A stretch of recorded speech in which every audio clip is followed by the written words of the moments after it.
Nalana Tonsa Patankuta Tika Pinawada Tincha, the Maputa Munadame Sabi Pudo Jimbaba me, a tuaro di Pisane buying out of Na Piso Daya Palido, La Pidusin, Palidoria, Daucho Tincha, the Ibe Tolarom. Tincha de Via Tolarosme, a yard Yari,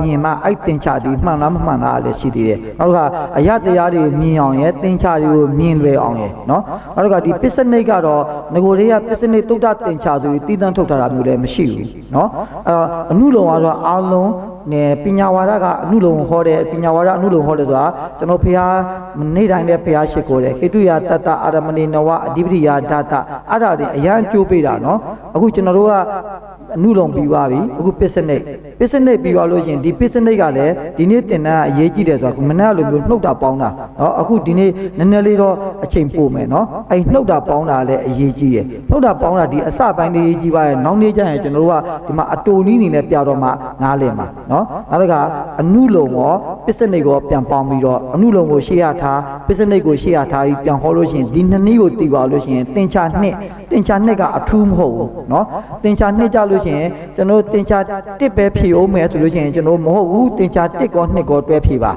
Tincha take on Nego Piva, Moholo to Nomija and the Tico Pianologama, Tico Piamalogano to Miao. Ala Tijare. Now take on Nigoa, Palirole, a tomb machine. Now by giant Mamizimia, a new Loma Pisane to the Guna so what at the Bagadi, Diari, gone in Toby Sulama. Now Pisaneta, let go Pisaneti with Bopa Waladane, or Bemio no Lucian, betting Charlie Pilcomi, betting Charlie Betan so, and I would in a simple Mava. A good regent, the Mamizimia, Tincha, Tin Nip, she would Kia, the wet Joabi, you sala, a cake at the wet Joabi, no? A who, Janopure, some Tambali, Pacasa, Maza City, Shiva, or Temepio Usually, the Samo Tambagado, Daliro Pacame. Aliale, Kumago, Mamisimia, Go Vitali, Neko Massagine. I don't know Matanene, Tuma, Tumevono, Adurisima, the Samodi, I Saminali, Luakamas, non agent of Prino Lupivame, Miyagi Libono, Adrian, Dima, Au, don't shout by. Now, baby, television, Tinchale, or Maya, Nela, no? Alice, Lucian, Dado. The Mammy say, I tame each and all see that Chankai like that, no? The no Chana Mo, no? The Sambo Lady, Mapo, the Mammy Simia, Jin Sama, or who the Pisane to that tincha. Pisane to that tincha, would all only Pisane to that tincha to the slight Dalam. Dalam solution, Nasali Pisima, Beha, Tincha, Sate, Beha, Tincha, Ko, Beha, Tincha, Tirata, Yadi, Tapolam. Miadoa Picuna, Muri, no like Mesolution, Guna, she a Pisio Diama, Mu, no need the Zeti da Piogere. I the Zeti da di Betivema, Tinchari, Tolam, Uma Tahapu, the Metagama Palusian Tincha Babayame, Miadon Tida Dabaya. Aramanana Upanitia Pioni, Betincha, Loa Pioni. Tahada da Gine, Pisa in Pioni, Betincha Pioni, Guna, Nineri Miware. I mean, Wabi to the Tibaga Tinchari, Usari, Nizala, huh? I got Pisane to that Tincha Tambao, Pisane to that Tincha Tambao, a two mobile, Dalio Kanam Malayame, Dudonyale, Samuel Jama Pisne, to a Lulina on the Gino, Pisane to that Tincha Tambao, Yava to Makoma Matagalusion, Matana, no? To the Palido Tincha Mapo to Gaudive, don't about it. Now I do got Tambao. Tuga Tambama, a Unawa Shotunga, Tincha Tirata. Tincha Tirata, di Sambo Digo, Akuya Maluchino Masudu, Akuya Majan de Machai. Other Tata Rabiroma, di Sambo, no long time be Yala Majan Po Simpire. I knew you know Jaida, no? And Adamodia, you Pani Mani Yani Majalu Pegladome, no? Yeah, Tincha, Noaya, Tincha, she did, Tinia, Tincha, Shivare, Tahabu, they made the Pisa. A marot Twizy Yamago, the Pinawarama, Alno Tincha, Sanga Jashide, Tame, Nulo Maro, Amiano Tincha, Brabeyame, Tirata, Neti, Tirata, Atia, Tirata, Avigati, Tirata, no, Arabeyame, Tame Pinawarama, Yatin Lord Tincha, Pinawara, Asaria, Pure, Pinawara, weeping at the Nanjino, Asaria Pure, Pinawarama Tincha, Sangati Yana, Yana, we met Yatin, no, Dudonyale, Nulo Mayamet Tincha, Amiado, Tirata Beyam. Aguna, Yatin, the Ditinchari took that Yalu took that abo. Yalu took that solution, Sanga Bamayam, Pisane Yam, no? ဆိုပါစို့ဒီမှာခုနကလည်းပထမပိုင်းတော့ခုနကနာခိတုယပဏ္ဏရတနဲ့ကျွန်တော်ချင်းချောက်လိုက်တယ်နော်နာခိတုယပဏ္ဏရတဆိုလိုက်တာနာခိတုယပဏ္ဏရတအကျယ်ဆိုပြပါတော့2နာရီခွဲလောက်ဆိုရမလို့ကျွန်တော်ပြောတယ်နော်ကျန်တဲ့နေရာတွေမှာလည်းဒီလိုပဲသူကအတူကောက်လေးနဲ့ပဲပြောတဲ့အခါကျတော့ကျွန်တော်တို့ကဒီအတူကောက်ကိုချင်းကပ်ဖို့အတွက်ပစ္စုဒ္ဒါယဇာကိုပဲဆက်ပြီးအားကိုးရအောင်နော်အဓိက main ကြတာတော့ဒီမှာဒီစာရွက်လေးပေါ့နော်လှတပတ်တာလေးပေါ့နော်ဒီဟာလေးနဲ့ဒီပထမပိုင်းတော့ကျွန်တော်ကအနုလုံတဘာကနေပြီးတော့ပစ္စုဒ္ဒါယနဲ့ချင်းကပ်သွားမှဆိုရင်တင်ချာတက်ကောအနုလုံရောပစ္စနိပြီးသွားမှာပါအဲ့တော့ဒီတစ်ခေါက်လောက်လေးထပ်ပြီးပူတော်ပေးပါအောင်ကုသလပဒတင်ချာ၄ချက်အစဉ်တိုင်းလေးပြီးပါအောင်ကုအာကုဗျာကုဗျာအာကုဗျာဗျာကုဗျာအာကုဗျာကုဗျာဗျာအာကုဗျာအာကုဗျာဗျာအဲ့ဒါအတူကောင်းနှမှတ်မယ်ကုသလတင်ချာ၄ချက်အာကုသလတင်ချာ၄ချက်ဗျာ၃ချက်ကုဗျာ၂ချက်အာကုဗျာ၂ချက်နောက်ကြလို့ရှိရင်လည်း तू ကကုသလပဒ၄ချက်တည်းကဘာပြတ်တယ်နော်သူဆိုလိုတာနီးလေးတွေကအာရမဏ6ချက်တည်းကဘာပြတ်တယ်ဘာရော့တယ်အဲ့လိုမျိုးတွေနဲ့သွားမှာမဟုတ်လို့နော်တင်ချာလေးတွေကိုကျွန်တော်ရင်းနှင်းတပုတ်ရှိအောင်လို့ကျွန်တော်ပူဇော်တာပါခုနပထမကျွန်တော်ဆောင်ပုတ်လေးတွေကိုကျွန်တော်ကဒီသဘောတရားလေးတွေသိသွားမှဆိုလို့ရှိရင်ပစ္စနိသုဒ္ဓတင်ချာပညာဝါဒပစ္စနိသုဒ္ဓတင်ချာတန်ပေါက်တာအင်နိတံဧဒတ္တံဆိုရင်တဟဇာတရဲ့အညာမညရဲ့နေတ္တရဲ့တံပြုတ်တရဲ့17တဲ့ပုရိဇာတကတေဒတာတဲ့ဝိပြုတ်တအတ္တိအဝကတနဝါရှိတဲ့ဝိပြုတ်တရဲ့အတ္တိအဝကရဲ့သင်္ချာ6ရှိပါတယ်တဲ့ကျွင်းကသင်္ချာ15တဲ့အဲ့ဒါဆိုလို့ရှိရင်ဒီဆောင်ပုဒ်တွေရဲ့ရည်ရွယ်ချက်ကဘာလဲဆိုလို့ရှိရင်ဒီကနဲ့ဒီပိစုဒ္ဓါယဒီသုဒ္ဓသင်္ချာဆိုအစသင်္ချာကိုရဖို့ပဲဆိုလို့ရှိရင်တဟဇာတာအညမညာနေတယတံပြုတ်တ17ဟဇာတာအညမညာနေတယတံပြုတ်တ17เนาะနောက်တစ်ခါပုရတံတေရတပုရိဇာတက73ပထမတဒန်းကပုရိတေရတမှာဆုံးတယ်အဲ့တော့ဓမ္မမိတ်ဆွေများတဟဇာတာအညမညာနေတယအဲ့ဒီ17ထိဆိုပြီးလို့ရှိရင်တံပြုတ်တတွေ့လို့ရှိရင်17ထိဆိုเนาะနောက်ပြီးတော့ပုရိဇာတကြရင်တေရတပြီးလို့ရှိရင်နောက်တစ်ခုကကြတော့ဝိအဝိနဝရှိမှာဝိပြုတ်တာအတ္တိအဝိကတာနဝရှိကျန်တာတွေကပါလေပဏ္ဏရတာ15အဲ့တော့ဒီဆောင်ပုဒ်တွေရဲ့အတိပ္ပယ်ဟာဘယ်ပစ္စည်းမှာသင်္ချာဘယ်လောက်ရှိတယ်ဆိုတဲ့ဆောင်ပုဒ်တွေပဲเนาะအဲ့ဆောင်ပုဒ်တွေမှာဆိုရင်တာအင်နိတံဧဒတ္တံဆိုရင်ဒီတကယ်တမ်းကျရင်ဒီသင်္ချာတွေမှတ်တဲ့ခါကျရင်ဒီဆောင်ပုဒ်တွေသိလိုက်မမိတော့ဘူးเนาะမျက်စိထဲမှာဗာမြင်ထားမလဲဆိုရင်တဟဇာတာနေတေအညမညာနေတေယတံပြုတ်တ17တံပြုတ်တတွေ့လို့ရှိရင်ပါဇက်က17ထွက်သွားဖို့ပဲအရေးကြီးတယ်เนาะပုရိဇာတာ73ထွက်သွားဖို့ပဲကြီးတယ်ဝိပြုတ်တာအတ္တိအဝိကတာ6ထွက်သွားဖို့အရေးကြီးတယ်အဲ့ဒါမျိုးလေးကိုအောင်ပြုထားလိုက်မှဆိုလို့ရှိရင်တခါလေကြောက်လို့ရှိရင်ဂျပန်စကားတစ်ခုရှိတယ်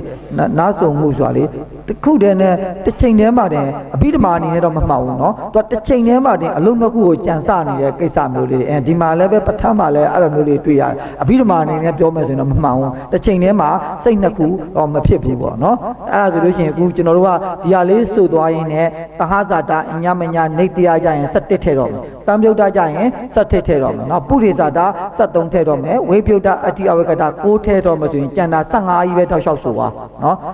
နောက်ကြလို့ရှိရင်လည်းသင်္ချာစီဟာစာအုပ်တွေပေးထားခြင်းကဘယ်နေရာကြရင်ဘာထူးတဲ့နေရာလေးပဲကောက်မှတ်သွားเนาะဓာတုကထာလည်းကျွန်တော်အဲ့တိုင်းပဲအဲ့လိုပဲမှတ်သွားတာပဲเนาะအဲ့ဒါဆိုလို့ရှိရင်ဒီသုဒ္ဓသင်္ချာလေးတစ်ချက်လောက်ပူဇော်ပေးပါအောင်နာကိတုယပဏ္ဏရတာနာအာရမဏေပဏ္ဏရတာနာအတိပတိယပဏ္ဏရတာနာအနန္တရေပဏ္ဏရတာနာသမန္တရေပဏ္ဏရတာနာတဟဇာတိဧကာဒတနာအညမညေဧကာဒတနာနေတယေဧကာဒတနာဥပနိတယေပဏ္ဏရတာနာပုရိဇာရေတေရတာနာပိဇာဇာတိပဏ္ဏရတာနာ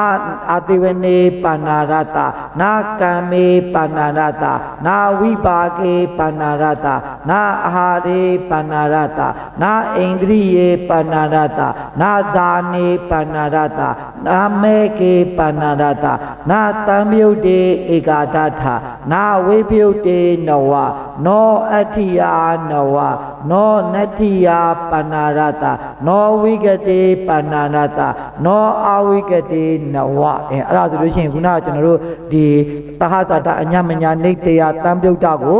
17เนาะနောက်တစ်ခါပုရိဇာတကို73ဝိပယုတအတ္တိယဝကတကို9ပေးချမ်းတာက15လို့အာရုံပြုလိုက်မှဆိုလို့ရှိရင်တရားတောင်းလျှောက်ရပါမယ်เนาะအဲ့ဒါဆိုလို့ရှိရင်အဲ့ဒါတွေရအကြောင်းကိုကျွန်တော်တို့ကဒီမှာတွက်ပေးရမယ်ခုနဆိုလိုက်တဲ့နာခေတုယပဏ္ဏရတနာခေတုယပဏ္ဏရတဒီမှာလဲခုနပြောလို့အထာကထာတိကဆရာတော်ကြီးတွေအောင်ပြုပြီးတော့နည်းနည်းလေးပြောအောင်မယ်နော်နာခေတုယပဏ္ဏရတခုကျွန်တော်တို့အနုလုံဘုရားရှိခိုးတော့ကအနုလုံဘုရားရှိခိုးဆိုတာဟေတုယတတအာရမဏေနဝအဲ့ဒါကျွန်တော်အသင်္นานစကားစားပြောရတယ်အဲ့ဒါပေါင်းကြည့်သေးလားပေါင်းကြည့်သေးလားပေါင်းကြည့်သေးတယ်မပေါင်းတဲ့ဒီမှာပေါ်နေပါပြီနော်ပြောရတော့မှာပဲနော်အဲ့ဒါဆိုလို့ရှိရင်နာခေတုပစ္စည်းမျိုးအထက်ကနေပြီးတော့ကြည့်လိုက်မယ်ဆိုလို့ရှိရင်နာခေတုဟာမျိုးထဲမှာမျိုးကောင်းစဉ်ထဲမှာမပါဘူးတဟဇာတရဲ့အစိတ်တွေတစ်ခုပဲဖြစ်ပါတယ်နာခေတုလျှော့သွားမယ်ဆိုလို့ရှိရင်တဟဇာတအကုန်လုံးလျှော့မှာမဟုတ်ဘူးနာခေတုရဲ့အစိတ်တွေတစ်ခုပဲလျှော့သွားမှာနော်အဲ့တော့နာခေနဲ့တဟဇာတရဲ့သင်္ချာက15ဟေတုမရဘူးဆိုလို့ရှိရင်လည်းကျန်တဲ့တဟငယ်ခုနှစ်ပစ္စည်းလုံးလည်းအဲ့သင်္ချာရနေတယ်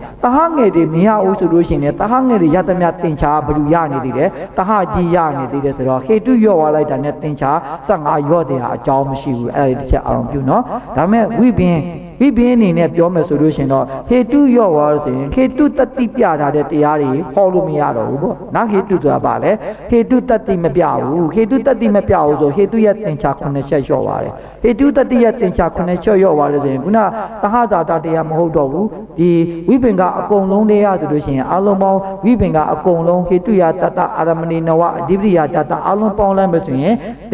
သင်္ချာအဲ့ဒါကိုဝိပင်ပေါ့နော်သင်္ချာလို့လည်းခေါ်လို့ရတယ်ဝိပင်လို့လည်းခေါ်လို့ရတယ်အလုံးပေါင်း168ချက်အလုံးပေါင်း168ချက်ကိုသင်္ချာအနေနဲ့ပေါင်းလိုက်မယ်ဆိုရင်အများဆုံးရသင်္ချာ15အများဆုံးရသင်္ချာ15ဆိုရင်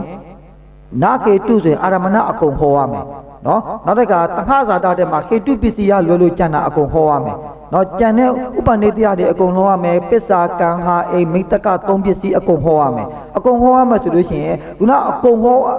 မယ်ဟေတုလည်းပါတယ်ဆိုလို့ရှိရင်ဝိပင်ကအလုံးပေါင်း168ဟေတုယတတအာရမဏိနဝအဓိပတိယတတအလုံးပေါင်းပေါင်းလိုက်လို့ရှိရင်အလုံးပေါင်း168အမှဟေတုတတိပြတာကဘယ်နှချက်ပဲပြတာလဲ9ချက်ပဲပြတယ်အဲ့တော့နာဟေတုဆိုလို့ရှိရင်အလုံးပေါင်းအချက်160ဟောရမယ်အဲ့ဒါနာဟေတုယပဏ္ဏရတဆိုဝိပင်ပေါင်း160ဟောရမယ်နာဟေတုယပဏ္ဏရတဆိုလို့ရှိရင်ဟေတုတတိမပြတဲ့တရားဟေတုတတိမပြတဲ့တရားဆိုသူ့မှာအာရမဏတတိပြနေတယ်ဥပနိတရားဥပနိတတိပြနေဒါတွေကိုပြောလို့ရတယ်လေအဲ့ဒါဆိုလို့ရှိရင်နာဟေတုယပဏ္ဏရတဆိုလို့ရှိရင်ဝိပင်ပေါင်း160ကိုဟောရမယ်နော်ဝိပင်ပေါင်း160ဟောရမယ်အဲ့တော့အဲ့နေရာမှာလည်းပဲကျွန်တော်ကအထာကထာတိကပြောတာလေးရရှိတယ်နော်ဝိပင်အဖြစ်ပညာဝါဒမှာခေတုယတတအလုံးပေါင်း168ခုရှိတယ်တဲ့ခေတုတတိပြတာက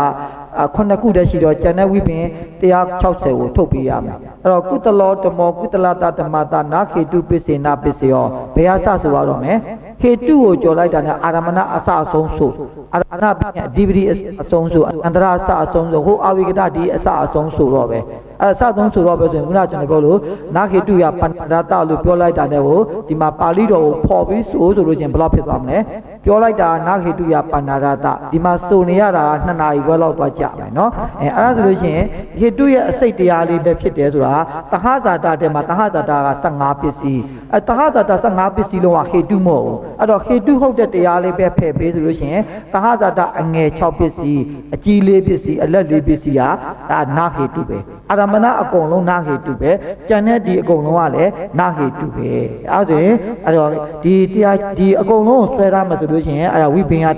168ခေတုနဲ့ပတ်သက်တဲ့ခေတုတတိပြတာကခေတုတတိပြတာကကျွန်တော်က9ချက်ပဲအဲ့တော့နာခေတုဆိုလို့ချင်းကျန်တာတွေကခေတုမဟုတ်တဲ့တရားဆိုရင်အာရမဏခေတုမဟုတ်ဘူးလေကျန်တဲ့တရားတွေကခေတုမဟုတ်ဘူးလေအဲ့လိုမျိုးနဲ့တွက်ပြီးဟောရမှာပါလေတဲ့အဲ့မှာအထာကထာတိကပြောစားချက်လေးတွေကလည်းတစ်ချက်ရှိနေသေးတယ်နော်တကယ်တမ်းကခုနကျွန်တော်တို့ခေတုအဲ့နာအာရမဏေပဏ္ဏရတအထာကထာဆရာကြီးကအနာအာရမဏေပဏ္ဏတတပတ်သက်ပြီးတော့ကျွန်တော်ပါဠိတော်တွေတော့သိမသွားတော့ဘူးเนาะတုတ်တော်အာရမဏေဖြစ်စီရောပရိခာယတိအာရမဏပစ္စည်းလျှော့သွားပြီးအာရမဏပစ္စည်းလျှော့သွားပြီးဆိုရင်အထာကထာဆရာရဲ့အယူမှာ တူရဲ့အထာကထာဆရာအထာကထာဆရာရဲ့အကောက်ကဘာကောက်လိုက်လဲဆိုရင်168ချက်တရားဝိပင်အာရမဏဆိုတဲ့ခါကျတော့ဝိပင်ဘယ်နှချက်နှုတ်ပေးလိုက်အောင်မလဲ6ချက်နှုတ်ပေးလိုက်မယ်6ချက်နှုတ်ပေးလိုက်လို့ရှိရင်အဖြေရလဲရှင်းတယ်158ချက်အဲ့ဒါကိုအထာကထာပြလိုက်တယ်ဒါကတာပြလိုက်လို့ဆိုရင်အာရမဏပစ္စည်းတသက်လျှော့ခြင်းမဟုတ်ပါဘူးတဲ့အာရမဏမျိုးအကုန်လျှော့သွားနိုင်တယ်တဲ့အာရမဏပြုတ်သွားပြီဆိုလို့ရှိရင်အာရမဏခေါင်းဆောင်အာရမဏခေါင်းဆောင်ကြီးပြုတ်သွားပြီဆိုတော့အာရမဏရဲ့အောက်မှာရှိတဲ့တတိတွေလည်းဥမာအဓိပတိအာရမဏအဓိပတိဆိုတာမဝင်ပြလို့မရတော့ဥပနေတိယအာရမဏုပနေတိယဆိုတာလည်းပြလို့မရဘူးနော်ပုရိသတာအာပုဆိုတာမျိုးဝင်ပြလို့မရအောင်အဲ့ဒါမျိုးတွေပါပြုတ်သွားမယ်တဲ့အဲ့ဒါမျိုးတွေပါပြုတ်သွားတော့ထက်တွက်မယ်ဆိုလို့ရှိရင်အာရမဏအဓိပတိဝင်ပြလို့မရလို့ရှိရင်အာရမဏအဓိပတိနဲ့သာဟတာအဓိပတိသင်္ချာချင်းတိုက်ကြည့်မယ်ဆိုလို့ရှိရင်သင်္ချာချင်းတိုက်ကြည့်မယ်ဆိုရင်အခုခဏလေးပါမကြောက်ဘူးနော်အာရမဏအဓိပတိရဲ့သင်္ချာ9ချက်သင်္ချာ9ချက်ဆိုရင်ကျွန်တော်ပဲပူဇော်တော့မယ်နော်ကုအာကုဗျာနော်အာကုပဒါကြလို့ရှိရင်အာကုတစ်ချက်ပဲရမယ်ဗျာပဒါကြရင်ဗျာကုဗျာအာကုနော်တဟတတာဒီပတိရဲ့သင်္ချာ9ချက်ကိုကျွန်တော်ပူဇော်မယ်ကုဗျာအာကုဗျာအဲ့နှစ်ခုကိုမတိုက်လိုက်မှဆိုလို့ရှိရင်မတူတဲ့တဟတတာမှာပဲရှိပြီးအာရမဏမှာမရှိတဲ့သင်္ချာက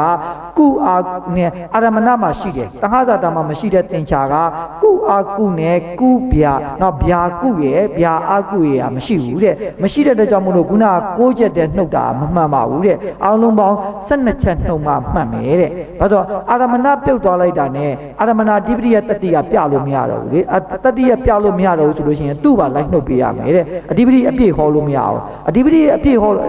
ယူရမယ်အယူကအာရမဏပြုတ်လိုက်တာနဲ့အဓိပတိကိုအပြည့်ဟောလို့မရဘူးလေအဓိပတိကိုအပြည့်ဟောလို့မရဘူးဆိုတော့ဓမ္မမိတ်ဆွေများဘယ်ဘက်ကပြန်စဉ်းစားရမလဲဆိုရင်အဓိပတိကိုအပြည့်ဟောမယ်ဆိုရင်အာရမဏအဓိပတိလည်းဟောရမယ်သဟတတာအဓိပတိလည်းဟောရမယ်ဟိုကအာရမဏပြုတ်လိုက်တာနဲ့အဓိပတိကိုအပြည့်ဟောလို့မရဘူးဘာဆိုင်လို့လဲလို့ပြောလို့ရှိရင်ဆိုင်တာပေါ့အဓိပတိဆိုတာဘယ်အဓိပတိနှစ်ခုပေါင်းမှအဓိပတိဖြစ်တာလေအဓိပတိအပြည့်စုံဟောပါတဲ့ဘာဟောရမယ်အာရမဏအဓိပတိလည်းဟောရမယ်သဟတတာအဓိပတိလည်းခုမှအာရမဏဖြစ်သွားပြီဆိုတာနဲ့အဓိပတိမှာမပတ်သက်သွားဘူးလားပတ်သက်သွားတယ်လေပတ်သက်သွားတဲ့ကြောင့်မလို့သင်္ချာ6ချက်နှုတ်ကရုံနဲ့မဟုတ်ပါဘူးတဲ့သဟတတာအဓိပတိထဲမှာအာရမဏအဓိပတိမဟုတ်တဲ့သင်္ချာ3ချက်ကိုလည်းဝင်နှုတ်ပေးရမယ်တဲ့ဝင်နှုတ်မယ်ဆိုလို့ရှိရင်ကျွန်တော်က155ချက်ပဲဖြစ်မယ်တဲ့အဲ့ဒါလောက်တည်းကတော့တော်တော်လေးမူလပဋ္ဌာန်းဆရာတို့ရဲ့အစွမ်းစားနဲ့လည်းကြံစပြီးတော့ကျွန်တော်တို့ကတော့ပဋ္ဌာန်းကိုပုံမှန်လေ့လာမယ်ဆိုလို့ရှိရင်တော့ကျွန်တော်နည်းနည်းလွတ်လေးပြောပြစီနော်ကျွန်တော်ငယ်လက်ကြီးတို့ဓမ္မစတိယတို့ဘာလို့မှာဆရာတော်အရှင်သူမြတ်တွေတခါကျရင်ကျွန်တော်နည်းနည်းလွတ်ပြစီလို့ပဲပြောပါတယ်ဘယ်သူမှမထိခိုက်စေချင်ဘူးတခါကျရင်စာမေးရင်အဆင်မပြေဘူးနော်စာမေးရင်အဆင်မပြေဘူးဆိုတာဆရာတော်တွေကကျွန်တော်တို့မသိတဲ့ဘာသာရပ်တွေအများကြီးပဲကစ္စည်းတရားဆိုတာဓမ္မမိတ်ဆွေများကြားဘူးလားနော်တန်ခိတ်တို့နောက်တစ်ခုကဘာတွေလည်းမသိပါဘူးအများကြီးပဲကျွန်တော်တို့လည်းဒီမှာနည်းနည်းကြားဘူးနာဝရှိတာကျွန်တော်တို့မကြားဘူးတဲ့ဘာသာရပ်တွေအများကြီးပဲအဲ့ဒါတွေလည်းသူတို့မျှပြီးဖြည့်နေရတယ်ဒီပဋ္ဌာန်းကိုလည်းကျွန်တော်တို့ကဒါဒီတလိုင်းနဲ့သွားနေတာပဋ္ဌာန်းကိုအသေးစိတ်အသေးလုပ်နေတာသူတို့မှာခုနအထာကထာနဲ့မူလတိကာနဲ့ကွဲသလိုပေါ့နော်အထာကထာကကျမ်းတွေအများကြီးဖွင့်ရတယ်မူလတိကာဒီတစ်ခုတည်းနဲ့အသေးထိုင်ဖွင့်နေတာကျွန်တော်တို့ကလည်းဒီပဋ္ဌာန်းကိုအသေးစိတ်လုပ်နေတာဒီယတနာကရာကပြဋ္ဌာန်းချက်တွေကိုစာတွေအကုန်လုံးမေးလို့မရအောင်တချို့ကျွန်တော်သိတယ်ဟိုဟာလေအာဒါဆိုလို့ရှိရင်ဆရာမတော်တော်လောက်ဝင်အာဒါဒီဆရာမတော်တော်လောက်ဝင်ရဲ့ဟိုပို့ချစဉ်ကြောင်းဆရာမတော်တော်လောက်ဝင်ရေးတာနော်မူခံနဲ့စဝါဒသင်္ချာကိုစဝါဒဝိပင်ကဒီဆရာကျော်ရေးတဲ့ပြဋ္ဌာန်းချက်မူလပဋ္ဌာန်းဆရာတော်ရတော့သင်ခဲ့တယ်ဆိုရင်အတန်သွင်းတိတ်ခွေမရှိဘူးနောက်ကမူလခန္ဓာယမိုက်ဒီကျွန်တော်ကိုယ်တိုင်စာအစဆုံးကွန်ပျူတာရိုက်ထားတာနော်အဲ့တော့မူလဆရာကျော်ရဲ့အတန်ကိုနားထောင်ပြီးတော့အစဆုံးရိုက်ထားတာအဲ့တော့မူလပဋ္ဌာန်းဆရာတော်ရဲ့ပို့ချစဉ်ကျမ်းမဟုတ်ဘူးနောက်ကအာဒါကလည်းမူလပဋ္ဌာန်းဆရာတော်ရဲ့ပို့ချစဉ်ကျမ်းမဟုတ်ဘူးဆရာမတော်တော်လောက်ဝင်ရေးထားပေးတာနော်စဝါဒဝိပင်ကလည်းမူလပဋ္ဌာန်းဆရာတော်ရဲ့ပထမဦးဆုံးသင်တဲ့ဘာသာရဲ့သို့တော်ညာလဲဟိုဟာတဏီကအကောက်တွေရာသင်းအကောက်တွေပါတွေ့ရတယ်ဒါဆရာမကိုယ်တိုင်လည်းပဲတော်လေးနှစ်ချွတ်လုပ်ထားတဲ့အတွက်ကြောင့်မို့လို့နော်အဲ့ဒါတွေကိုသာကြံတဲ့ဘက်ကဆရာတော်တွေသွားမိမယ်ဆိုရင်လည်းတိတ်အစင်မြပေးတာတွေရှိတယ်ဘာလို့ဆရာတော်တွေကခုနကတရားတွေရောဝိနည်းတွေရောဘာတွေရောအများကြီးသင်ရတာကိုအများကြီးသင်ရတော့သူတို့မှလည်းသ တင်းတစ်နှစ်အောင်ဖို့မျှပြီးလုပ်သွားတာကိုကျွန်တော်တို့ကကြတော့ဒီဟာလေးတကူအသေးစိတ်လုပ်နေတာနော်အော်ဒီမှာလည်းပဲပထမမှာလည်းပဲတစ်ခါကြလို့ရှိရင်အနုဝါဒလို့တော့ပြောလိုက်တော့တစ်ခါကြရင်မသိတာလည်းရှိဒါပေမဲ့အထင်မသေးပါနဲ့နော်ဒီဆရာတော်တန်ဃာတော်အရှင်သူမြတ်တွေကသာသနာကိုဆောက်ရှောက်နေတဲ့သာသနာအတွက်အရေးကြီးတဲ့ကိုရင်လေးတွေကစပြီးယူသေးပါနော်အဲ့လေးတွေလည်းတန်ဖိုးထားပါအခုဒီဝိပင်အထာကထာရဲ့အကောက်အထာကထာကလည်းသူကကြံတဲ့ကျမ်းတွေရောဗိဓမာတွေရောတန်ရုပ်တွေရောနောက်တစ်ခါဝိနည်းတွေရောပြန်ရတယ်ဟောရေးရတယ်နော်မူလတိကာကတော့ဒီဟာလေးတစ်ခုပဲရေးပြီးတော့ထိုးပြနေတာမျိုးလေးဖြစ်ပါတယ်နော်အဲ့တော့ဘယ်ဆရာတော်မှအကြည့်ညိုမပြတ်စေချင်ပါဘူးအဲ့တော့ကျွန်တော်တို့ကဒီဝိပင်အကောက်လေးတွေပါလေအထူးလေးတွေကိုပဲမှတ်သွားရုံပေါ့နော်အဲ့တော့ကျွန်တော်ပညာဝါဒအရာကောက်အာရမဏလျှော့သွားသည်ဆိုပြီးမှအာရမဏနဝသင်္ချာ169တရားနေပြီးတော့ကိုခုနှုတ်လိုက်လို့ရှိရင်158ဖြစ်မယ်တဲ့အဲ့158ဖြစ်မယ်ဆိုတော့မယူဘဲနဲ့ကျွန်တော်တို့ကကြံတဲ့အာရမဏရော့သွားလိုက်တာနဲ့အာရမဏမျိုးလေးတွေနဲ့သက်ဆိုင်တဲ့အာရမဏမျိုးလေးနဲ့သက်ဆိုင်တော့အဓိပတိကိုခေါ်မှဆိုလို့ရှိရင်အဓိပတိအပြည့်စုံခေါ်လို့မရတော့ဘူး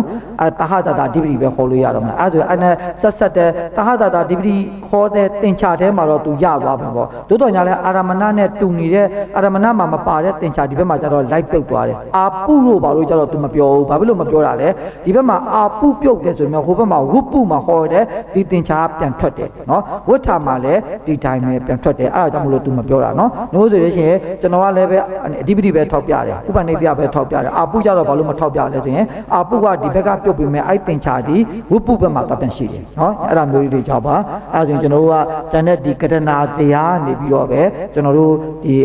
အာရမဏေနဲ့ဟေတုယပဏ္ဏဒတစသည်ကိုကျွန်တော်တို့သွားတာပေါ့နော်ဒီဇေယလေးနဲ့ပဲမှွေပြီးတော့အဲ့ဒါဆိုလို့ရှိရင်ကျွန်တော်တို့ကအာရမဏဒီမှာမပြတော့ဘာလို့စလိုက်ကြော်သွားတာမလဲအဲ့ဒါဒီဇာလေးနဲ့ပဲသွားမယ်နော်ဇာလေးနဲ့ပဲသွားမယ်ဆိုလို့ရှိရင်နာခေတုယပဏ္ဏရတဇာလေးနဲ့သွားမယ်နော်နာခေတုယပဏ္ဏရတဆိုလို့ရှိရင်ဓမ္မမိတ်ဆွေများနာခေတုယပဏ္ဏရတဆိုအာရမဏအကုန်ဟောလို့ရတယ်အာရမဏအကုန်ဟောလို့ရဆိုရှင်အာရမဏအကုန်လုံးပါလဲအာတိခောဟောအာပုခောဟောဘာဟောသင်္ချာအများဆုံးဘာပဲထွက်လာမယ်ကြိုက်တဲ့လောက်ဟောသင်္ချာ6ချက်ပဲထွက်လာမယ်နော်အဲ့သင်္ချာ6ချက်ဓမ္မမိတ်ဆွေများလက်ထက်ထဲရောက်နေပြီနော်သင်္ချာ6ချက်အာရမဏသင်္ချာ6ချက်လေးပြောပြပါအောင်ကုအာ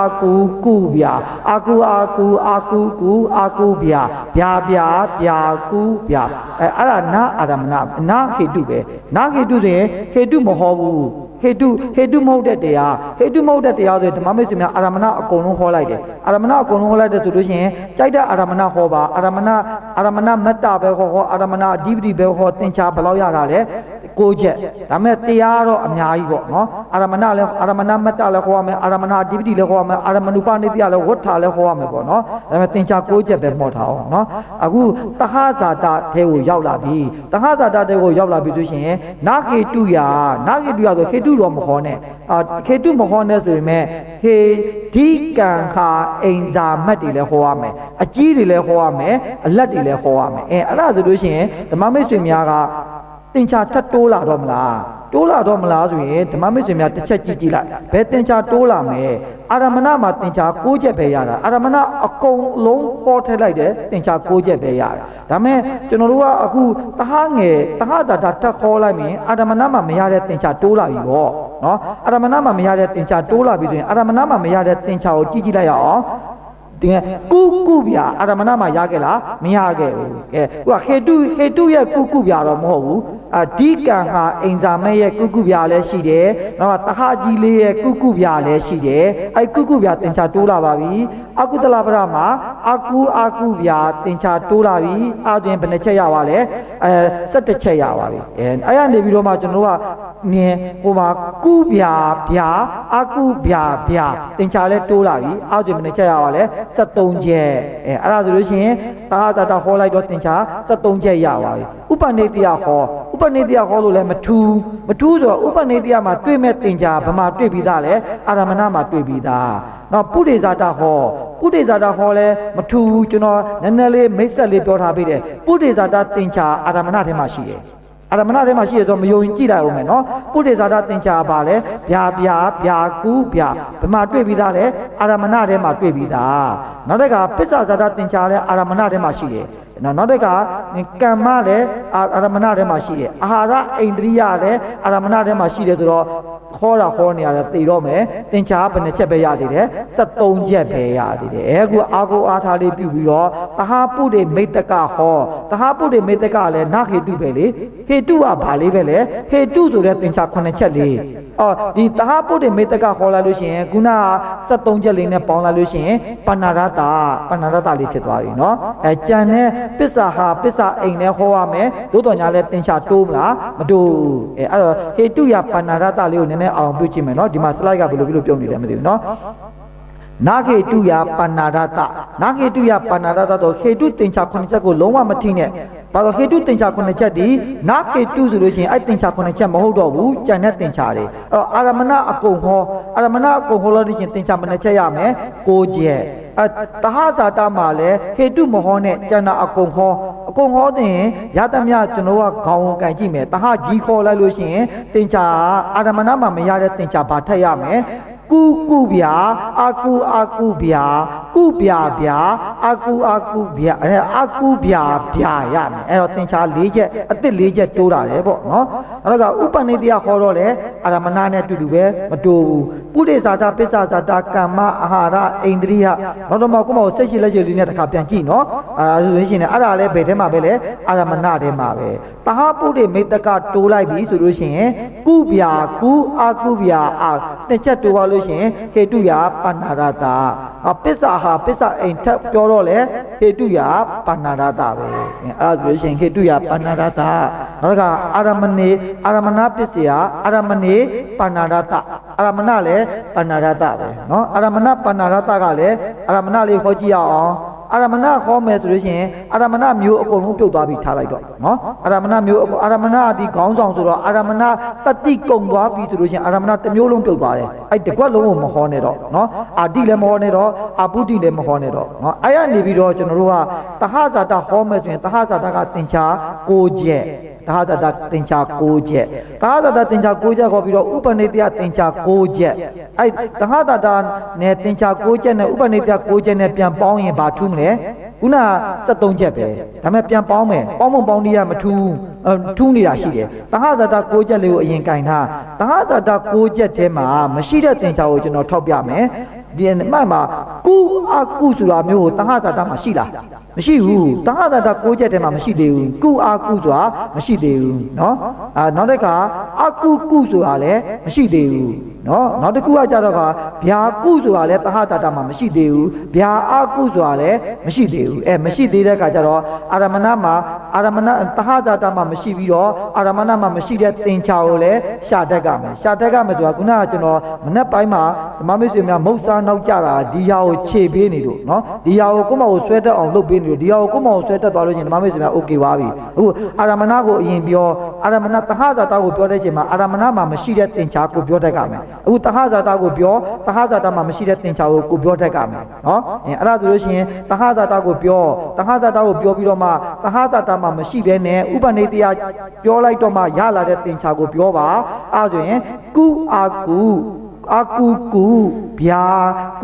ဗျာအာကုအဲ့တော့တဟဇာတ6ချက်ကဲအဲ့4ချက်ပေါင်းရင်73ချက်ကျန်တာတွေဆက်ဟောပါရတယ်ဆက်ဟောပါတဟပုရိမိတ္တကထပ်ဟောလိုက်အဲ့တဟပုရိမိတ္တကထပ်ဟောလိုက်လို့ရှိရင်အာရမဏမှာလည်းမရှိသေးဘူးတဟဇာတမှာလည်းမရှိသေးဘူးဥပနိတ္တယမှာလည်းမရှိသေးဘူးအခုတဟပုရိမိတ္တကထဟောတော့မှရတဲ့သင်္ချာ2ချက်နဲ့ဆိုရင်15ချက်အဲ့ဆိုရင်အာရမဏေပဏ္ဏရတအဲ့ဆိုရင်အခုကျွန်တော်ဟေတုတော့ကိစ္စလေးနည်းနည်းပြန်ပြောပေးမယ်နော်နောက်ကြရင်လည်းနည်းနည်းအဲ့ဒါလေးနဲ့တူသွားမှာမလို့နော်နာဟေတု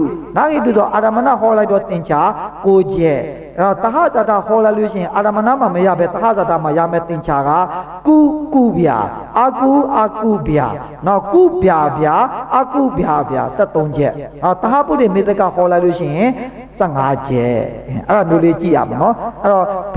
ဘသူ့ကိုမဟောလို့ရှိရင်ဘာတည်ရမလဲဟိုအာရမဏကိုမဟောဘူးနာအာရမဏတို့ဘသူ့ကိုတည်ရမယ်တဟဇာတကိုတည်လိုက်တဟဇာတကိုတည်ပြီးတော့မှအာရမဏကိုဥပနိတ္တယဟောလို့ရှိရင်ဘယ်သင်္ချာထက်ရမယ်ဘယ်ပစ္စည်းကိုရင်ဘယ်သင်္ချာထက်ရမယ်ရပိသားသင်္ချာတော့နှစ်ခါမပေါင်းနဲ့လေမို့တင်ပဏ္ဏရတမဟုတ်ဘူးတော့သင်္ချာတွေဂရေနဲ့ထွက်နေအောင်မယ်နော်အဲ့ဒါဆိုလို့ရှိရင်နာခေတုယပဏ္ဏရတနာအာရမဏေပဏ္ဏရတနောက်နာဒီပတိယ နာအတိပရိယာလို့ဟောပြီးဆိုလို့ရှိရင်ဓမ္မမိတ်ဆွေများနာအတိပရိယာအာရမဏသူ့မှာသူနေတာနာအတိပရိယာဆိုမြဲအဲ့အာရမဏထဲမှာဘာရှိတယ်အာဒီဆိုတဲ့တတိပြုတ်သွားပြီကျန်တဲ့တတိတွေတော့ရှိနေမယ်ကျန်တဲ့တတိတွေရှိနေတယ်ဆိုလို့ရှိရင်အာရမဏသင်္ချာ6ချက်ကျန်နေသေးတယ်နော်အာရမဏသင်္ချာ6ချက်ကျန်နေတယ်တဟဇာတာအတိပရိမဟုတ်ဘူးတဟဇာတာကဘာထိခိုက်လဲဆိုရင်တဟဇာတာထဲမှာတဟာဒီရှိတယ်တဟာဒီမဟောနဲ့နာအတိပရိယာဆိုရင်အာရမဏတရားအာဒီမဟောနဲ့တဟဇာတာတရားတဟာဒီမဟောနဲ့ဒီအာရမဏထဲမှာဟောလဲသင်္ချာ6ချက်ကြံသေးတယ်တဟဇာတာထဲမှာဒီတဟာဒီမဟောလဲသင်္ချာ6ချက်ကြံသေးတယ်ကျန်တဲ့နေရာတွေမှာလည်းအကုန်လုံးရှိသေးတယ်ဆိုလို့ရှိရင်သင်္ချာတိပဏာရတနော်အဲ့တော့အခုကျွန်တော်တို့ကအာရမဏရဲ့တဟဇာတာရဲ့ပေါင်းရင်သင်္ချာ73ချက်ရထားတယ်ဆိုတာသိတယ်နော်အဲ့ဒါနေပြီးတော့ဓမ္မမိတ်ဆွေများတဟပုရိတက်ကဟောလိုက်မှဆိုရင်သင်္ချာ15ချက်ပြည့်သွားမယ်နော်အဲ့ဒါဆိုလို့ရှိရင်နာအဓိပတိယပဏာရတတိဘယ်သူနှုတ်ပေးရမယ်အဓိပတိဆိုတော့အာရမဏထဲမှာလည်းရှိတယ်တဟဇာတာထဲမှာလည်းရှိတယ်အာရမဏထဲမှာအာဒီမတပါအဲ့လိုမျိုးလေးနှုတ်ပေးရမယ်တဟဇာတာထဲမှာတဟာဒီမတပါတဟာဒီမတပါအာဒီမတပါတော့လွယ်လွယ်ပြောလိုက်တာပေါ့နော်နောက်ကြလို့ရှိရင်အာဒီမတပါတဟာဒီမတပါဘယ်လိုနှုတ်ကမလဲဆိုတာလည်းပြောတင်ပူတော်ပေးပါပေါ့နော်အဲ့ဒါဆိုလို့ရှိရင်နန္တရေပဏာရတတမန္တရေပဏာရတအနန္တရေပဏာရတအနန္တရသင်္ချာဘယ်နှချက်လဲ9ချက်အနန္တရဥပနိတ္တရဲ့လက်အောက်ခံလေးပါဒီမှာဥပနိတ္တအကုန်လုံးပြုတ်သွားအောင်တော့ဘယ်လိုကြံသေးတယ်အာရမဏကြံသေးတယ်အဲ့တော့ဒီနအနန္တရေလဲပဏာရတနော်နာတမန္တရေဥပနိတ္တရေနောနတ္ထိယနောဝိကတိလဲပဏာရတဒီအနန္တရမဟောလို့ဘာဖြစ်မလဲဒီမှာအာရမဏသင်္ချာ6ချက်သဟဇာတသင်္ချာ6ချက်အဲ့နှစ်ခု73ချက်နဲ့သာပုရိမေတ္တကရရင်လဲတိန်အောင်15ချက်ရနေပြီနော်အဲ့ဒါဆိုရင်ပုရိဇာတာပစ္ဆာဇာတာကမ္မာအာဟာရအိန္ဒြိယဒီအာရမဏထဲမှာကောင်းဝင်နေနော်သူတို့ရသမသင်္ချာအာရမဏထဲမှာဥပနိတ္တထဲမှာဝင်နေတယ်နော်ဒီအနန္တရမယတိတောင်ဥပနိတ္တ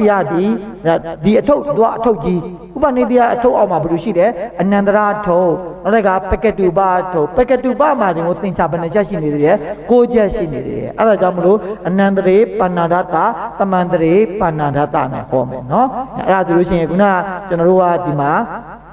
ဒီတရားဆောင်မုတ်လေးတွေကဆောင်မုတ်လေးတွေမှာပါပေါ်လဲတအင်နိတံဧဒတ္တံတဲ့တအင်နိတံဧဒတ္တသင်္ချာဘယ်နှချက်ရမယ်ဧကာဒတ17ချက်ရမယ်နော်အဲ17ချက်ရမယ်ဆိုလို့ရှိရင်ကျွန်တော်တို့ကအာရမဏဒီမှာဥပနိတ္တကိုဖျောက်ပလိုက်တာဥပနိတ္တနဲ့အာရမဏနဲ့တူနေလို့ဥပနိတ္တတစ်ခုတည်းရှိလဲသင်္ချာ9ချက်ရတယ်ဥပနိတ္တရောအာရမဏရောရှိလဲပဲသင်္ချာ9ချက်ပဲရမယ်အဲ့တော့ကျွန်တော်ကနောက်ပိုင်းဒီဇာတ်တွေမှာအာရမဏဥပနိတ္တတစ်ခုခုပြလိုက်ရင်9ချက်ပဲနော်အဲ့တော့ကျွန်တော်တို့ကနတဟဇာတသင်္ချာ17ချက်ပဲရတယ်တဟဇာတပျောက်လိုက်မယ်ဆိုလို့ရှိရင်တဟဇာတမှာကုပြအကုပြနောက်တကအဲ့သင်္ချာဒီဘယ်မှာပဲရှိလဲဆိုရင်တဟဇာတမှာပဲရှိတယ်နော်ကုပြအကုပြအဲ့ကုပြအကုပြလေးကိုတစ်ချက်လောက်ကြည့်ပေးပါကုပြအကုပြဒီအပေါ်မှာအာရမဏထဲမှာသူမရှိဘူးဟိုအောက်တစ်လျှောက်လုံးထဲမှာလည်းမရှိဘူးနော်နောက်တစ်ခါအကုပြအာရမဏထဲမှာလည်းမရှိဘူးအောက်တစ်လျှောက်လုံးထဲမှာမရှိဘူးသူကတဟဇာတိနာတဟဇာတိလို့ပြောလိုက်တာနဲ့အဲ့သင်္ချာကြီးကဒီမှာဟောင်းလောင်းဖြစ်သွားပြီနော်အဲ့သင်္ချာလုံးဝမရှိတော့ဘူးနာတဟဇာတလို့ပြောလိုက်တာနဲ့သင်္ချာပေါက်ပြောင်းမဲ့သင်္ချာဒီဘာသင်္ချာလဲကုပြအကုပြ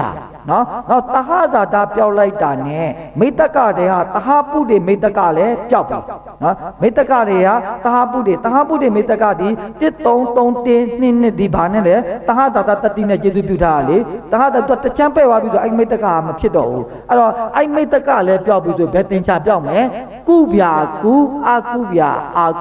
နော်အဲ့ဒါဓမ္မမိတ်ဆွေများကုပြအကုတွေကိုတစ်ချက်ကြည့်ပေးပါကုပြအကုကဘယ်မှာပဲရှိလဲတဟပုရိမိတ္တကမှာပဲရှိတယ်အဲ့တော့တဟဇာတအကြီးပျောက်လိုက်တာနဲ့နာတဟဇာတဆိုတာနဲ့အဲ့တဟပုရိမိတ္တကလည်းပြက်ကောနော်အဲ့တော့တဟဇာတမရရင်တေချာပေါင်းမရမဲ့သင်္ချာသူ့ရဲ့ကိုယ်ပိုင်သင်္ချာပါလေကုပြအကုပြတဟပုရိမိတ္တကရဲ့ကိုယ်ပိုင်သင်္ချာကကုပြအကုကဲနာတဟဇာတလို့ပြောလိုက်တာနဲ့အဲ့သင်္ချာ၄ချက်ပြောလိုက်လို့ရှိရင်တဟဇာတိဧကာဒတ နော်သဟဇာတိဧကဓာတအဲ့ဒါဆိုလို့ရှိရင်သဟဇာတိဧကဓာတရောက်ပါမယ်နော်သဟဇာတပြောက်လိုက်မယ်ဆိုလို့ရှိရင်နသဟဇာတနသဟဇာတလို့ပြောလိုက်တာနဲ့ဒီသဟဇာတတစ်မျိုးလုံးပြောက်သွားတယ်ခေါင်းတောင်ကြီးပြောက်လိုက်တာနဲ့ကျန်တဲ့လူတွေဘာမှလုပ်လို့မရတော့ဘူးနော်အဲ့သဟဇာတဆိုင်ရာသင်္ချာ6ချက်ပြောက်သွားတယ်6ချက်ပြောက်သွားမယ်နောက်တစ်ခုကသဟဇာတပြောက်လိုက်တာနဲ့သဟပုတိမေတ္တကပြောက်သွားမယ်သဟဇာတပြောက်လိုက်တာနဲ့မရတော့မဲ့သင်္ချာဒီဘလို့မှဆယ်လို့မရတော့မဲ့သင်္ချာကကုဗျာအာကုဗျာကုဗျာကုအာကုဗျာအာကုအဲ့သင်္ချာပြောက်သွားမှဆိုလို့ရှိရင်သင်္ချာတေရတာဘုတော်ညာလဲအဲ့သင်္ချာဧကဓာတဘလို့ရတာလဲဧကဓာတဘလို့ရတာခုနပျောက်သွားတာတော့ကျွန်တော်ဒီမှာကာလာကြီးနဲ့ပြလိုက်တာဟုတ်နော်ကာလာကြီးနဲ့ကဓမ္မမဆွေများအယောင်နဲ့ပေးမဆွဲဘူးနော်အဲ့မဲ့ကျွန်တော်ကတော့10တန်းတော့တမိုင်းကိုပုံဆွဲပြီးဖြေတာပြောဘူးလားမသိဘူးဒီမှာကတော့သမွေးမှာပုံဆွဲပြီးဖြေလို့မရဘူးဒါမြင်တော့အောင်ပြတယ်နော်အဲ့ဒါဆိုရင်ဘယ်လိုပြောမလဲဆိုလို့ရှိရင်နာသဟဇာတိဧကဓာတဧကဓာတရတယ်ဆိုတာကနာသဟဇာတိသူဓမ္မသမီးဆွေများရဲ့ဟောကွက်တဲ့မှာနာသဟဇာတလို့ပြောလို့ရှိရင်ဘဒုအရင်ရှိနေတယ်အာရမဏသင်္ချာ6ချက်အရင်ရှိနေသေးတယ်နော်အာရမဏသင်္ချာ6ချက်အာရမဏသင်္ချာ6ချက်ကိုပူဇော်ပေးပါအောင်ကုအာကုဗျာအာကုအာကုဗျာဗျာကုဗျာအာကုနောက်ပုရိသဇာတသဟဇာတကိုမဟောတော့ဘူးနောက်ကဥပနိတ္တယကိုဟောလဲဒီသင်္ချာ6ချက်ပဲတဖြည်းဖြည်းအာရုံပြုနော်အခုကနာသဟဇာတနာသဟဇာတဆိုတော့အပေါ်မှာဘာဟောလို့ရသေးတယ်အာရမဏဟောလို့ရတယ်အာရမဏဟောလို့ရတယ်အကြိုက်ဟောသင်္ချာ6ချက်ပဲနောက်တစ်ခါဥပနိတ္တယဟောလို့ရတယ်ဥပနိတ္တယဟောလဲပဲအကြိုက်ဟောခုနအာရမဏ6ချက်ပဲနောက်တစ်ခါပုရိသဇာတဟောတဲ့ပုရိသဇာတဟောတော့လေဒီအာရမဏတွေပဲဝင်မယ်နောက်ပစ္ဆဇာတဟောအာရမဏတွေပဲဝင်မယ်နောက်ကမ္မဟောအာရမဏတွေပဲဝင်မယ်ကမ္မရဲ့သင်္ချာကကုဗျာအာကုဗျာအာရမဏတွေမှာပဲသင်္ချာအစ်မတိုးရသေးဘူးနော်အာဟာရဟောတော့လေသင်္ချာကကုဗျာအာကုဗျာပဲရှိသေးတယ်နော်နောက်တစ်ခါဒီသဟဇာတမရတဲ့ခါကျတော့သဟပုရိမေတ္တကပြုတ်နေတယ်နော်အခုချိန်ဒီကဓမ္မမဆွေများသင်္ချာဘယ်နှချက်ပဲရှိသေးတယ်6ချက်ပဲရှိသေးတယ်နော်ပစ္စာဟာပစ္စာအိမ်ကိုဟောပစ္စာဟာပစ္စာအိမ်ကိုဟောပြီဆိုလို့ရှိရင်သင်္ချာဘယ်နှချက်တိုးလာမယ်ပစ္စာပစ္စာအိမ်ကြတဲ့တော့ကုဗျာအာကုဗျာသင်္ချာ2ချက်တိုးလာလို့ရှိရင်သင်္ချာဧကဓာတအဲ့ဒါဆိုရင်ဒီဇာကိုကြည့်ရင်လည်းဧကဓာတတွဲထွက်သွားမယ်နော်ဖြေရမှာဒီနည်းနဲ့ဖြေရမှာနော်ဖြေရမယ်ဆိုရင်ဒီဇာကြီးမကြည့်တော့ဒီဇာလေးတစ်ချက်ကြည့်ပါဦးနာသဟဇာတနာသဟဇာတတွင်သင်္ချာအာရမဏသင်္ချာ6ချက်ဟောအာရမဏသင်္ချာ6ချက်ဟောနောက်တစ်ခါဥပနိတ္တယသင်္ချာ6ချက်ဟောလဲမထူနောက်တစ်ခါပုရိပစ္စာကံဟာအိမ်ဟောလဲပဲအာရမဏထဲမှာပဲသင်္ချာ6ချက်ပဲရှိသေးတယ်နောက်သဟပုရိမိတ္တကလည်းမရဘူးနောက်ဘာထက်ဟောရမယ်ပစ္စာဟာပစ္စာအိမ်ထက်ဟောလို့ရှိရင်သင်္ချာပါရမယ်ကုဗျာအာကုဗျာအဲ့ဒါအာရမဏမှာရှိလားမရှိဘူးဆိုရင်သင်္ချာအသစ်ဆိုရင်သူ့ပေါင်းပေးလိုက်ရင်သင်္ချာဧကဓာတအဲ့ဒါဆိုလို့ရှိရင်သင်္ချာ4ချက်တိုးလာမယ်အာရမဏကနေပြီးတော့တိုးလာမယ်သင်္ချာဒီကုဗျာအာကုဗျာကုအာကုဗျာအာကု4ချက်ကသဟဇာတ၌ပဲရှိတယ်ကျန်တဲ့သင်္ချာမှာမရှိဘူးဒီသင်္ချာ17ချက်ဆိုတာဘယ်သင်္ချာတွေမရှိဘူးလဲဆိုရင်ဒီသဟဇာတကိုပိုင်သင်္ချာတွေကဒီမှာနသဟဇာတဆိုရင်မပါဘူးပေါ့နော်အဲ့ဒါဆိုလို့ရှိရင်အညမညနှုတ်အညမညလည်းဧကဓာတခုနအညမညဧကဓာတနဲ့သဟဇာနာသဟဇာတိဧကဓာတနာအညမညဧကဓာတမတူဘူးနော်မတူဘူးဆိုတာကခုနက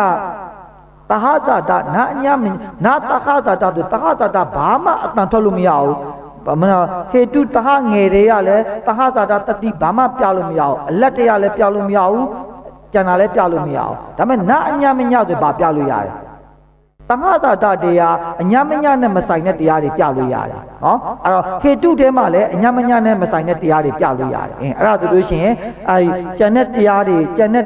ဟဇာတတရားတွေအညမညနှုတ်ကြည့်တော့မှအဲ့တရားကိုတွေ့ရမယ်နော်အဲ့ဒါဆိုရင်ဒီအပိုင်းလေးတွေနည်းနည်းရေးကြည့်တာနော်နည်းနည်းလေးနောက်ကြမယ်ဆိုရင်တတိနဲ့သိခံပေးပါနော်အဲ့ဒါဆိုလို့ရှိရင်အညမညတရားနေပြီးတော့နာအညမညဧကဓာတနာအညမညဒီဧကဓာတနာသဟဇာတကဲ့သို့သင်္ချာတူပါတယ်သို့တော်လည်းသဟဇာတတွေကအညမညကိုနှုတ်ရပါလိမ့်မယ်အဲ့တော့သူဒီသဟဇာတလုံးပြုတ်သွားတာမဟုတ်ပါဘူးတဲ့ကျန်တဲ့တရားတွေရှိတယ်ကျန်တဲ့တရားတွေကဘယ်လိုကြည့်ရမလို့ဆိုရင်ဒီဟာလဲလွဲတယ်နော်သူနဲ့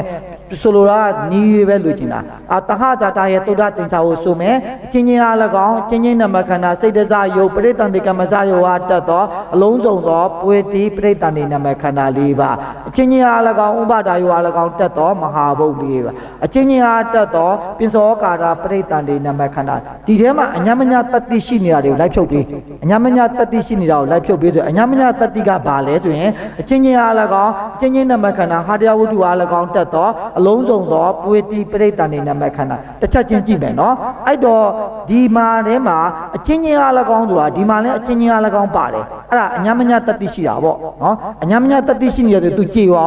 ဆိုတော့အောက်ကိုမပါလာဘူးနော်နောက်တစ်ခါဒီမှာက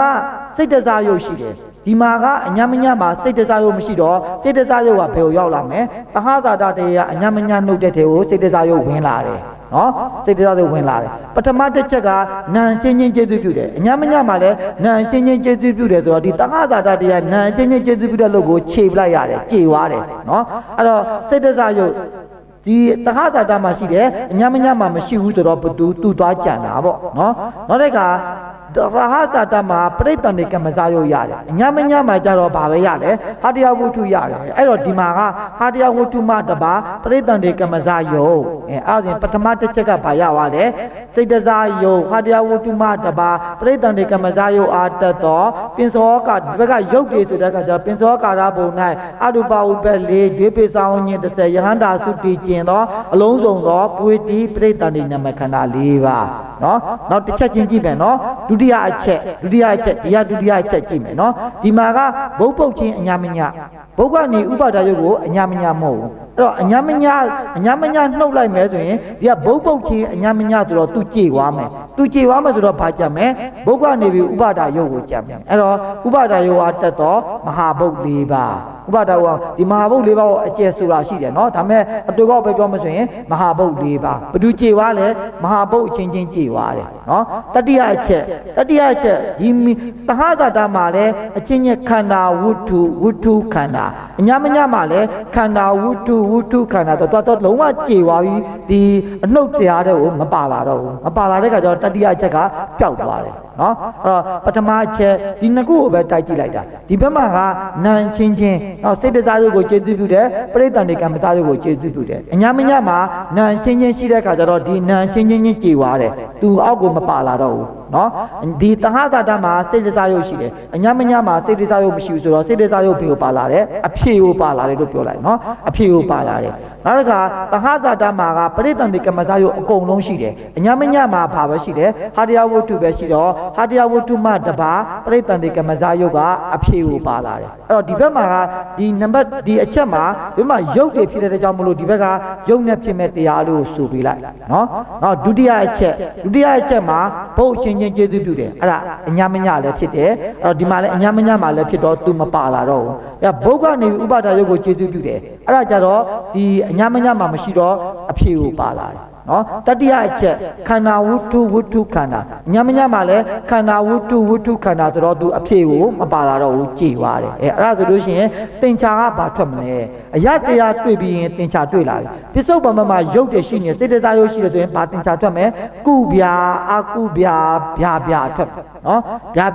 ဒီတတိယဒီအချက်ကလည်းဗျာပဲပစ္စည်းလည်းရုပ်ပစ္စုပ္ပန်လည်းရုပ်ဆိုတော့ဗျာပဲနော်နောက်တစ်ခုကကြားတဲ့အခါကျတော့ဒီဘက်မှာစေတသာရုပ်ရှိနေတယ်ဒီဘက်မှာကုသိုလ်လည်းရှိတယ်မဟာဘုတ်လည်းရှိတယ်ဆိုလို့ရှိရင်ကုဗျာအကုဗျာသင်္ချာချင်းဟာသဟဇာတတရားအညမညနှုတ်တော့လေဒီသင်္ချာ၅ချက်ပဲရုပ်ကိုနောက်ပို့လိုက်ရင်ကုဗျာအကုဗျာကုဗျာအကုဗျာ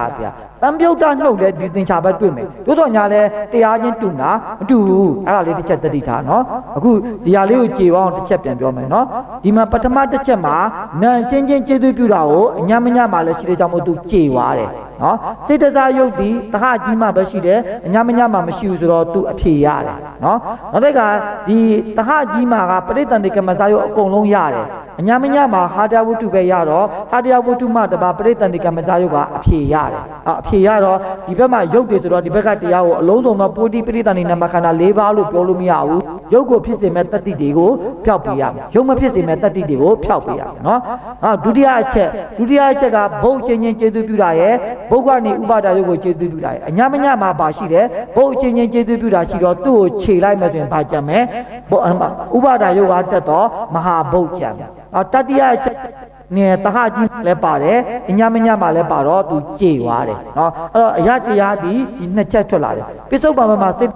ဒါကြောင့်မို့လို့ကုဗျာအကုဗျာဗျာဗျာနောက်တစ်ခါပိဿုပံစိတ်တစားကိုကုသိုလ်လေးရကျေးဇူးပြုတယ်မဟာပုလေးရကျေးဇူးပြုတယ်ဆိုရင်ကုဗျာဗျာအကုဗျာဗျာနော်အညာမညာမှာလည်းဒီသင်္ချာပဲနော်အဲ့ဒါဆိုလို့ရှိရင်ဒီသင်္ချာကခုနပြန်ပေါင်းမယ်အာရမဏခောနာအညာမညာဆိုအာရမဏအကြိုက်ခောနော်အနာမဏအကြိုက်ခောနောက်ဥပနိတိယပစ္စာကံဟာအိမ်ကြိုက်တာခေါ်ပဲဆိုရင်သင်္ချာဘယ်နှချက်ပဲရမယ်9ချက်ခုနရတဲ့သဟတာတတွေကအညာမညာပေါင်းလိုက်မဆိုရင်သဟတာတရဲ့အညာမညာခေါ်လို့ရှိရင်ဘယ်သင်္ချာရမလဲကုဗျာခုနကျွန်တော်ပြောတဲ့သင်္ချာလေးတွေအစဉ်တိုင်းလေးသိပါတော့ဒီမှာပြဿနာစတတ်တယ်နော်အော်ဒီတတိယသင်္ချာကုဗျာအကုဗျာဗျာဗျာကုဗျာဗျာအကုဗျာဗျာအဲ့သင်္ချာ၄ချက်အဲ့သင်္ချာ၄ချက်မှာအသစ်ကဘယ်နှချက်လဲ2ချက်ဒီအရှိက3ချက်ကတော့အာရမဏတဲ့ဝင်သွားတယ်အသစ်ကဘယ်နှချက်တိုးလာလဲ2ချက်အဲ့6ချက်က2ချက်ကပေါလို့ရှိရင်အညမညေဧကတတအဲ့ဒါဆိုလို့ရှိရင်အညမညဧကတတအဲ့ဒါဆိုရင်ဒီဟာလဲရှင်းလာတာပါဟောနေတယ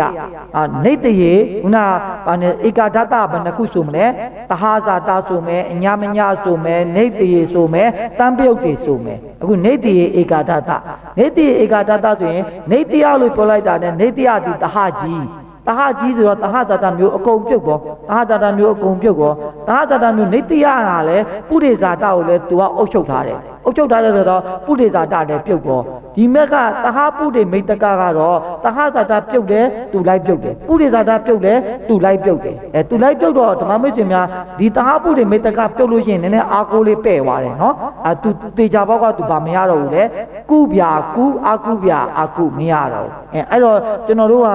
ဒီ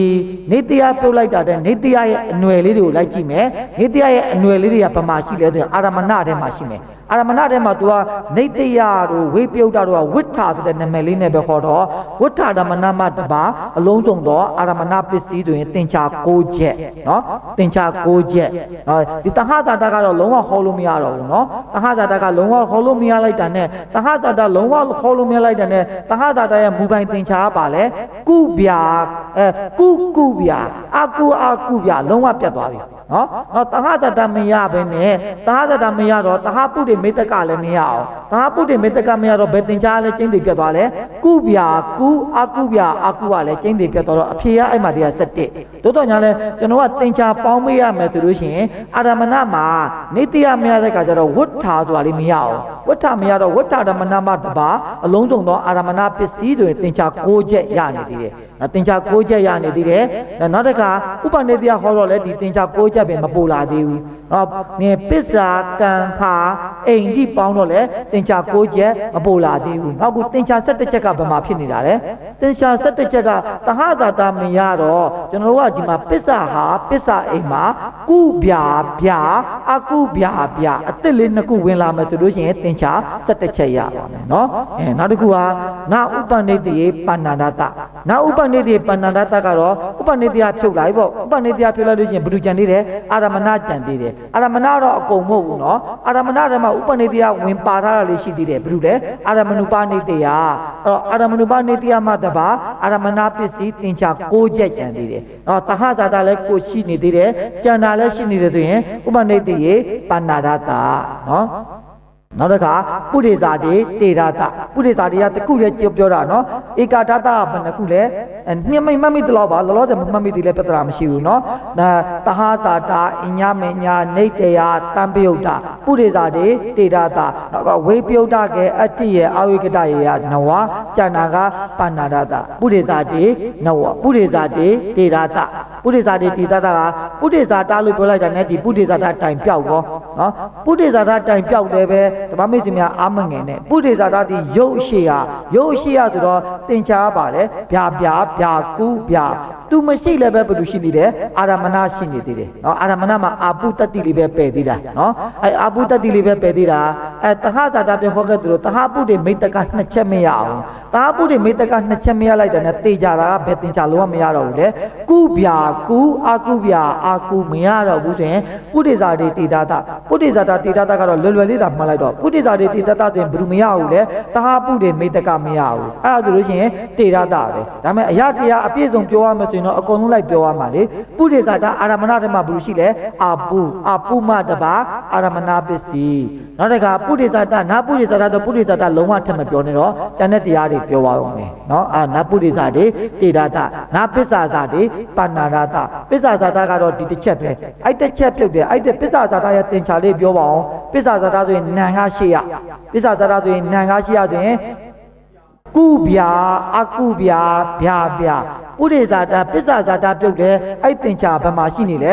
တဟဇာတာဝိပြုတ်တာမှာလည်းရှိတယ်တဟဇာတာအကြီးတွေအငယ်တွေမှာလည်းအကုန်လုံးရှိတယ်အညာမညာလို့တံပြုတ်တာတူတာမရှိတာနော်အဲ့တော့ဒါမှအင်္ဂလိပ်စာမလို့သင်္ချာကပါဏာလာတာနာအာတိဝနေပါဏာလာတာနာအာတိဝနေကတေးသေးလေးဘယ်ထဲမှာပဲရှိတာလဲဥပနိတယနှစ်ဆင့်ထုတ်လေး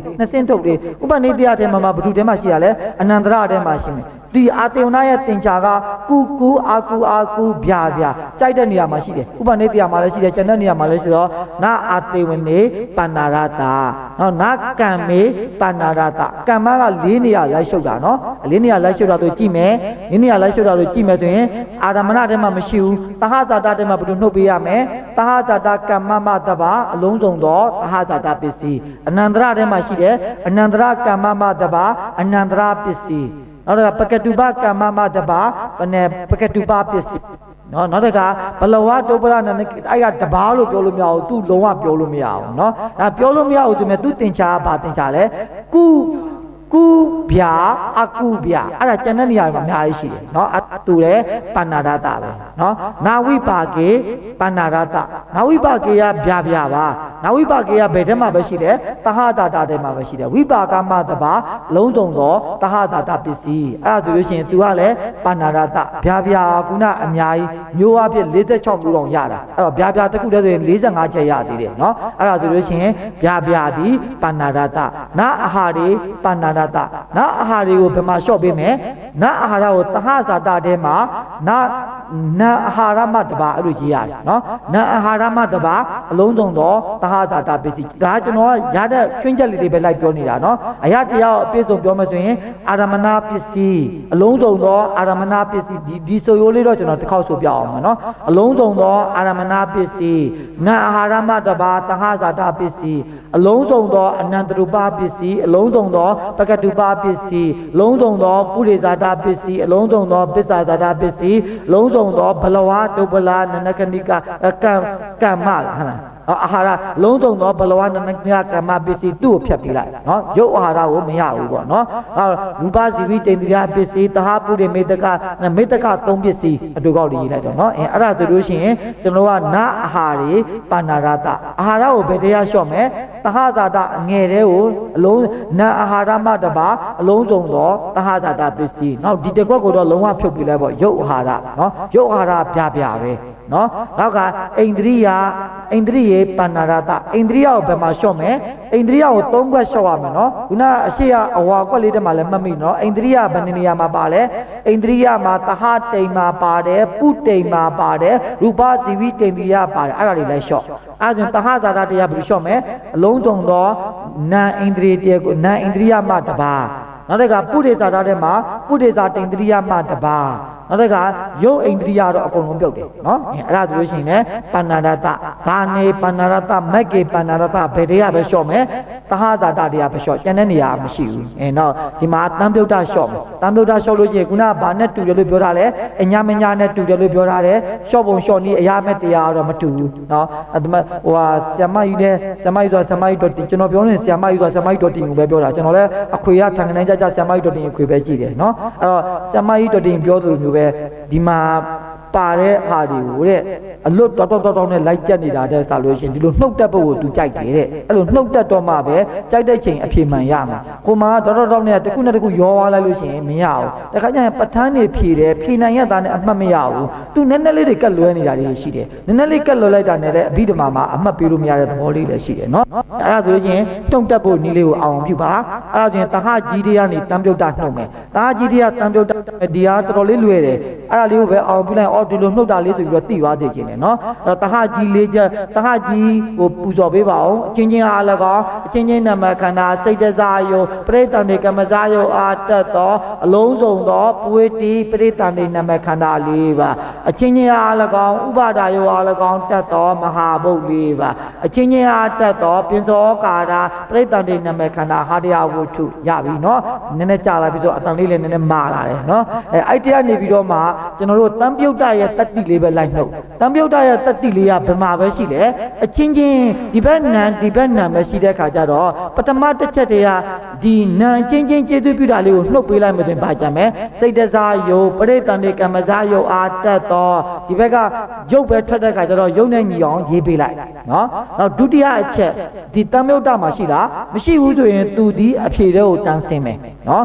တတိယအချက်ဒီတံပြုတ်တမှာရှိလားမရှိဘူးဆိုရင်အဖြေဒီတဲ့ကိုတန်းဆင်းမယ်အညာမညတော့အညာမညမှာတဟတာတမှာလည်းရှိတယ်အညာမညမှာလည်းရှိတော့အဖြေကိုသွားလားမသွားဘူးဒီမှာကျတော့တဟတာတမှာရှိတယ်တံပြုတ်တမှာမရှိတော့ဘယ်ကိုသွားလဲအဖြေကိုသွားတယ်အဲ့ဒါဆိုလို့ရှိရင်တဟတာတတရားတံပြုတ်တနှုတ်တယ်ဆိုလို့ရှိရင်ဒီဟာကြက်ထားကြမလို့ကြက်ထားမှာဘလို့နီးနေပဲဖြစ်ဖြစ်ဒီပထမမူရင်းတုတ်တသင်္ချာကိုကြက်ထားရင်လည်းမှာဒီအနှုတ်တရားတွေကိုသိစေချင်တာအဲ့တော့ဒီဘက်မှာကဘာရှိနေလဲဆိုတော့ရုပ်ရှိမယ်ဒီဘက်နံတချမ်းတော့ရှိနေတယ်ခန္ဓာဝတ္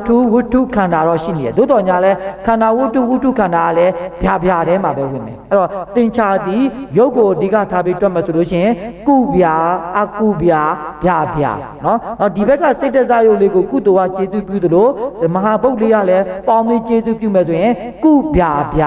အကုဗျာအဲ့တော့ခုနကသဟတာတတရားအညာမညာနှုတ်သူတို့သင်္ချာ၅ချက်သို့တော်ညာလဲဒီအရာတရားကိုဖော်ပြပါဆိုရင်မတူတော့ဘူးနော်ဒီမှာကခန္ဓာဝတ္ထု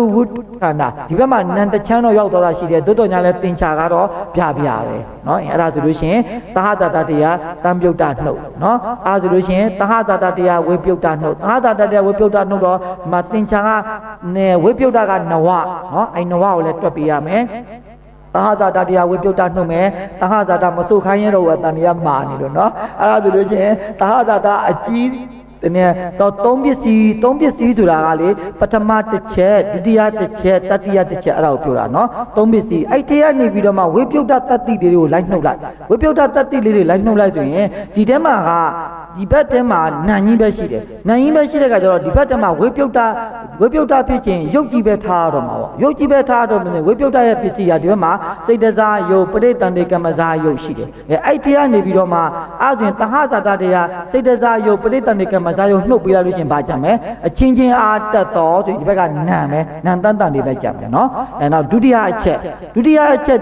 ချင်းအားလည်းကောဥပဒါယောလည်းကောတက်တော်မဟာဗုဒ္ဓလေးပါအဲ့ဒါဒီဝိပုဒ္ဓဟုတ်ဘူးဝိပုဒ္ဓထဲမှာတည်းမရှိဘူးဆိုရင်ဘယ်ကိုသွားမယ်အဖြေကိုသွားမယ်နော်တတိယအချက်ဒီအချင်းချင်းအားတက်တော်ခန္ဓာဝတ္ထုခန္ဓာဒီတဟတာအကြီးမှလည်းရှိတယ်ဝိပုဒ္ဓမှလည်းရှိဆိုဝိပုဒ္ဓကနှုတ်လိုက်ရင်အဖြေကိုသွားမလားမသွားဘူးနောက်တစ်ခေါက်လေးပြန်ပူကြအောင်နော်အဲ့ဒါဆိုလို့ရှိရင်ပထမအကြီးလေးကိုတည်ထားမယ်အကြီးလေးကိုတည်ထားပြီးတော့မှဝိပုဒ္ဓမှာရှိတဲ့တတိတွေကိုပြန်ချိန်မယ်ဆိုရင်ဝိပုဒ္ဓရဲ့တရားကိုကြည့်မယ်ဒီဘက်မှာစိတ်တစားယုတ်ပရိသန္တိကမ္မစားယုတ်သူ့ကိုဖယ်လိုက်မယ်ဆိုလို့ရှိရင်ဘာကြက်မယ်အချင်းချင်းအားတက်တော်နံတကယ်လို့ရုပ်တာရှိမယ်ဆိုရင်ဒီဘက်ကပြင်ရေးရတာနော်အခုကအချင်းချင်းအားတက်တော်နံနောက်ဒုတိယအချက်ကဝိပုဒ္ဓမှာမရှိဘူးဆိုတော့သူဒီဘယ်ကိုသွားမယ်အဖြေကိုသွားမယ်တတိယအချက်သဟကြီးမှလည်းရှိတယ်ဝိပုဒ္ဓမှာလည်းရှိဆိုဝိပုဒ္ဓနှုတ်လိုက်လို့ကြေသွားရင်အဖြေကိုမသွားဘူးအဲ့ဒါဆိုလို့ရှိရင်ဒီဘက်မှာဘာရှိမယ်ဆိုရင်နံနေကြီးပဲရှိမယ်ဆိုရင်သူ့ရဲ့သင်္ချာလေးကသူ့တင်မှာသင်္ချာနံရှိမဲ့သင်္ချာတိနိပဲထွက်လာတော့မယ်နော်အဲ့ဒါဆိုလို့ရှိရင်ရုပ်ဒီပါဗျာသူကတော့ ဗျာဗျာတဲ့ဝင်သွားမှာနော်တင်ချာတီနီလေးကိုဆိုကြည့်အောင်ကူကူအချင်းချင်းဆိုရင်ဗာရမယ်ကူကူအာကူအာကူဗျာဗျာဒီကရုပ်ချင်းကလည်းဗျာဗျာတဲ့ဝင်မယ်ဆိုရင်တင်ချာကတီနီပဲရမယ်နော်အဲ့တီနီနဲ့နာဝေပြုတ်တေးဆိုလို့ရှိရင်အာရမဏတွေဆိုလို့ရတယ်ဥပ္ပန္နေတရားတွေဆိုလို့ရတယ်ပုရိပစ္စာကံဟာအိမေတ္တကတွေကလားလို့ပြောနေတာမဟုတ်ဘူးနော်ဗမာလိုပြောနေတာပုရိပစ္စာကံဟာအိမေတ္တကသုံးပစ္စည်းဆိုလို့ရတယ်အဲ့တင်ချာတွေအကုန်လုံးနဲ့လိုက်ပေါင်းကြည့်မယ်နော်ပေါင်းကြည့်မယ်ဆိုလို့ရှိရင်လည်းကျွန်တော်တို့ကတင်ချာနဝပဲရမယ်နာဝေပြုတ်တေးနော်ဝေပြုတ်တာတော်လာလို့မဆိုလို့ရှိရင်အာရမဏထေယဝဋ္ဌာရမဏလေးနှုတ်ပေးရမယ်ဝေပြုတ်တာကဘယ်နေရာရှိတယ်၄နေရာရှိရင်သူတတိပြတညာလိုက်နှုတ်ပေးရမယ်အာရမဏထဲမှာအာရမဏအကုန်လုံးမရဘူးပါရမယ်ဝဋ္ဌာရမဏမှာတပါးတင်ချာ၉ချက်သဟဇာတဝေပြုတ်တာထဲမှာရတဲ့တင်ချာတော့သဟဇာတတရားဝေပြုတ်တာနှုတ်လိုက်လို့ချင်းတင်ချာပါပဲရမယ်ကုကုရဲ့အာကုအာကုရဲ့ဗျာဗျာရဲ့အဲ့ဒါကခုနအာရမဏမှာတရားအဲ့တင်ချာရပြီးသားနော်အဲ့ဒါဆိုလို့ရှိရင်ဥပ္ပန္နေတရားဟောတော့လေဒီတင်ချာ၉ချက်ပဲနော်နောက်ကပုရိဒီမှာဝေပြုတ်တလို့ဟောဝေပြုတ်တပြုတ်လိုက်တာနဲ့ပုရိဇာတပိစ္ဆာဇာတမရတော့ဘူးဘာဖြစ်လို့မရတာလဲစိတ်ကောက်လို့လားမဟုတ်ဘူးလေပုရိဇာတကလည်းရုပ်တချမ်းပုရိဇာတကရုပ်ကရှေ့ရပိစ္ဆာဇာတကရုပ်ကနောက်ကရုပ်တချမ်းနံတချမ်းနေတာဝေပြုတ်တအဲ့တော့ဝေပြုတ်တပြုတ်လိုက်ပြီဆိုတာနဲ့ပုရိဇာတပိစ္ဆာဇာတပြုတ်ကောပုရိဇာတပိစ္ဆာဇာတပြုတ်တော့မိတ္တကတွေလည်းအကုန်လုံးပြုတ်ကောနော်အဲ့တော့ဒီပြုတ်တဲ့သဘောတရားလေးတွေကိုတိမှဒီကအဖြေရထွက်တာအဲ့ဒါဆိုလို့ရှိရင်ကျွန်တော်တို့ဟာဘလဝတုပ္ပလနနခဏိကကမ္မဟောလဲဒီအာရမဏထဲမှာပဲအာဟာရဟောလဲဗျာဗျာယုတ်အိန္ဒြိယဟောလဲဗျာဗျာဆိုတဲ့အခါကျတော့သင်္ချာကဘာတိုးလဲအာရမဏ၉ချက်ပဲတိုးတယ်အဖြေကဘယ်ရတာလဲဆိုလို့ရှိရင်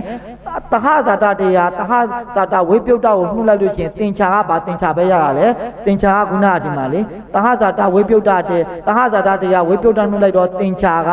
ဒီနာချင်းချင်းဆိုလို့ရှိရင်ကုကုအာကုအာကုဗျာဗျာဒီဘက်ကရုပ်ချင်းချင်းဆိုရင်ဗျာဗျာအဲ့သင်္ချာ၃ချက်တည်ပြီးနေအာရမဏထဲမှာရှိပြီးသားအာရမဏထဲမှာရှိပြီးသားတော့သင်္ချာဒီအာရမဏ၉ချက်ပဲရတာနော်အဲ့ဒါကနောအဋ္ဌိယ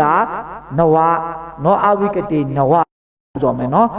အဋ္ဌိအဝိကတဆိုတာတဟကြီးရဲ့ခေါင်းဆောင်နေလေတဟကြီးရဲ့ခေါင်းဆောင်ပြုတ်လိုက်ပြီဆိုတာနဲ့တဟဇာတတတိုင်းလုံးပြုတ်သွားရောတတိုင်းလုံးပြုတ်သွားပြီးတဲ့အပြင်ကိုဒီဘက်ကတဟဇာတပုရိဇာတမိတ္တကလည်းပြုတ်သွားရောနော်ဒီမှာအဋ္ဌိအဝိကတပြုတ်လို့ရှိရင်ဒီပစ္စာဟာပစ္စာအိမ်ကဘာမှအဖတ်ဆယ်လို့မရတော့ဘူးနော်နောက်တစ်ခါဒီမှာတဟကြီးပြုတ်လိုက်လို့ရှိရင်ပုရိဇာတပစ္စာဇာတထဲမှာလည်းအဋ္ဌိအဝိကတရဲ့တတ္တိတရားရှိတော့သူတို့လည်းပြုတ်သွားအဲ့တော့ဘာသင်္ချာရမလဲဒီတဟဒီအာရမဏပုရိသတာထဲမှာအာပုပြုတ်ပေမဲ့သင်္ချာ၉ချက်ဒီဥပ္ပန္နေတရားထဲမှာလည်းအကုန်လုံးရနေတော့သင်္ချာ၉ချက်ဒီ၉ချက်ကလည်းတူတူပဲဒါဒီရတဲ့ဒီဘလဝတုပ္ပလနနခဏိကကမ္မသင်္ချာလေးရလဲကုဗျာလေးဆိုတော့ဒါလေးပဲရမှာเนาะအဲ့ဒါဆိုရင်သင်္ချာအဋ္ဌိယနောအဋ္ဌိယနဝနောအဝိကတိနဝเนาะအဲ့ရနေတော့မှဒါသင်္ချာလေးတွေပြတ်သွားမှာเนาะပစ္စနိတ်ဟောပုံဒီဟာလေးပြီးလို့ရှင်ပြီးရမှာเนาะပစ္စနိတ်ဟောပုံပစ္စနိတ်မှာပစ္စည်းပစ္စနိတ်နောက်တော့ကအနုလောမပစ္စနိပစ္စနိယအနုလောမခုနဒီနှုတ်ပုံလေးတွေအရေးကြီးတယ်ဆိုတာလေးကိုသိတော့မှပစ္စနိလောက်တတ်တော့မှဓမ္မမိတ်ဆွေများကဘာပူဇော်ကြရှိသေးတယ်ပြီးတာမှအနုလုံလေးပဲပြီးသေးတယ်နောက်ပိုင်းပစ္စနိနဲ့ပတ်သက်တာတွေရှိနေသေးတဲ့အခါကျတော့ဒီပစ္စနိကိုနားလေတော့မှကျန်တာကစက်ဟောလို့ရမယ်အဲ့ဒါကိုပြောတာနော်အဲ့ဒါဆိုလို့ရှိရင်ကျွန်တော်ကအနုလောမပြီးသွားပါပြီအခုပစ္စနိပြီးပြီဆိုလို့ရှိရင်ပစ္စနိပြီးမယ်ဆိုရင်သင်္ချာတက်ပြီးသွားမယ်နော်သင်္ချာနှိမ့်ကြလို့ရှိရင်ဓမ္မမိတ်ဆွေများပစ္စနိယနုလောမပစ္စနိယနုလောမဆိုလို့ရှိရင်နုလောမပစ္စနိယအနုလောမတိပိတာပစ္စနိကတိပိတာဆိုတဲ့သင်္ချာနှစ်လိုက်ပြီးမယ်နော်နောက်ကပစ္စနိယနုလောမဒါပစ္စနိနဲ့မှလည်းတိပိတာဆိုရင်သင်္ချာနှစ်တည်းလိုက်ပြီးမယ်နော်အဲ့ဒါဆိုလို့ရှိရင်ကျွန်တော်တို့ကကြံတဲ့ဒီတဘာကပစ္စည်းနှုတ်ပုံလေးတွေနော်ဒီနှုတ်ပုံလေးတွေကိုကျွန်တော်နည်းနည်း9မိနစ်လောက်ဒီနဲ့ပြီးအောင်ပြောပြပါမယ်နော်အာ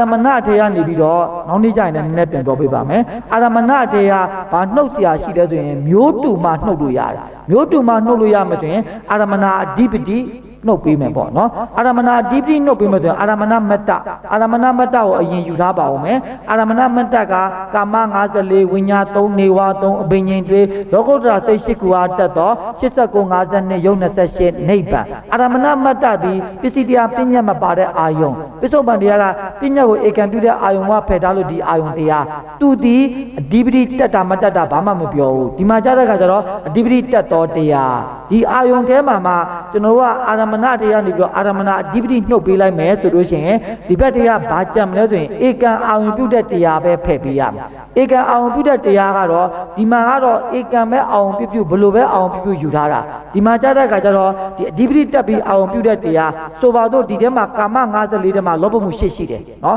ဒီမှာလည်းလောဘမှုရှိတယ်ဒီလောဘမှုရှိနဲ့ဒီလောဘမှုရှိတူလားမတူဘူးဒီကအဓိပတိတက်မတက်လောဘရှိအဓိပတိကိုတက်တော့ခါလည်းရှိတယ်မတက်တော့ခါလည်းရှိတယ်ဒီမှာကဘာပဲခေါ်တာလဲအဓိပတိကိုတက်တော့ခါပဲယူတဲ့အခါကျတော့ဒီဘက်မှာအဓိပတိကိုမတက်တော့ခါယူလို့ရှိရင်ဒီဘက်မှာပြန်ပါမှာပဲနောက်တစ်ခါ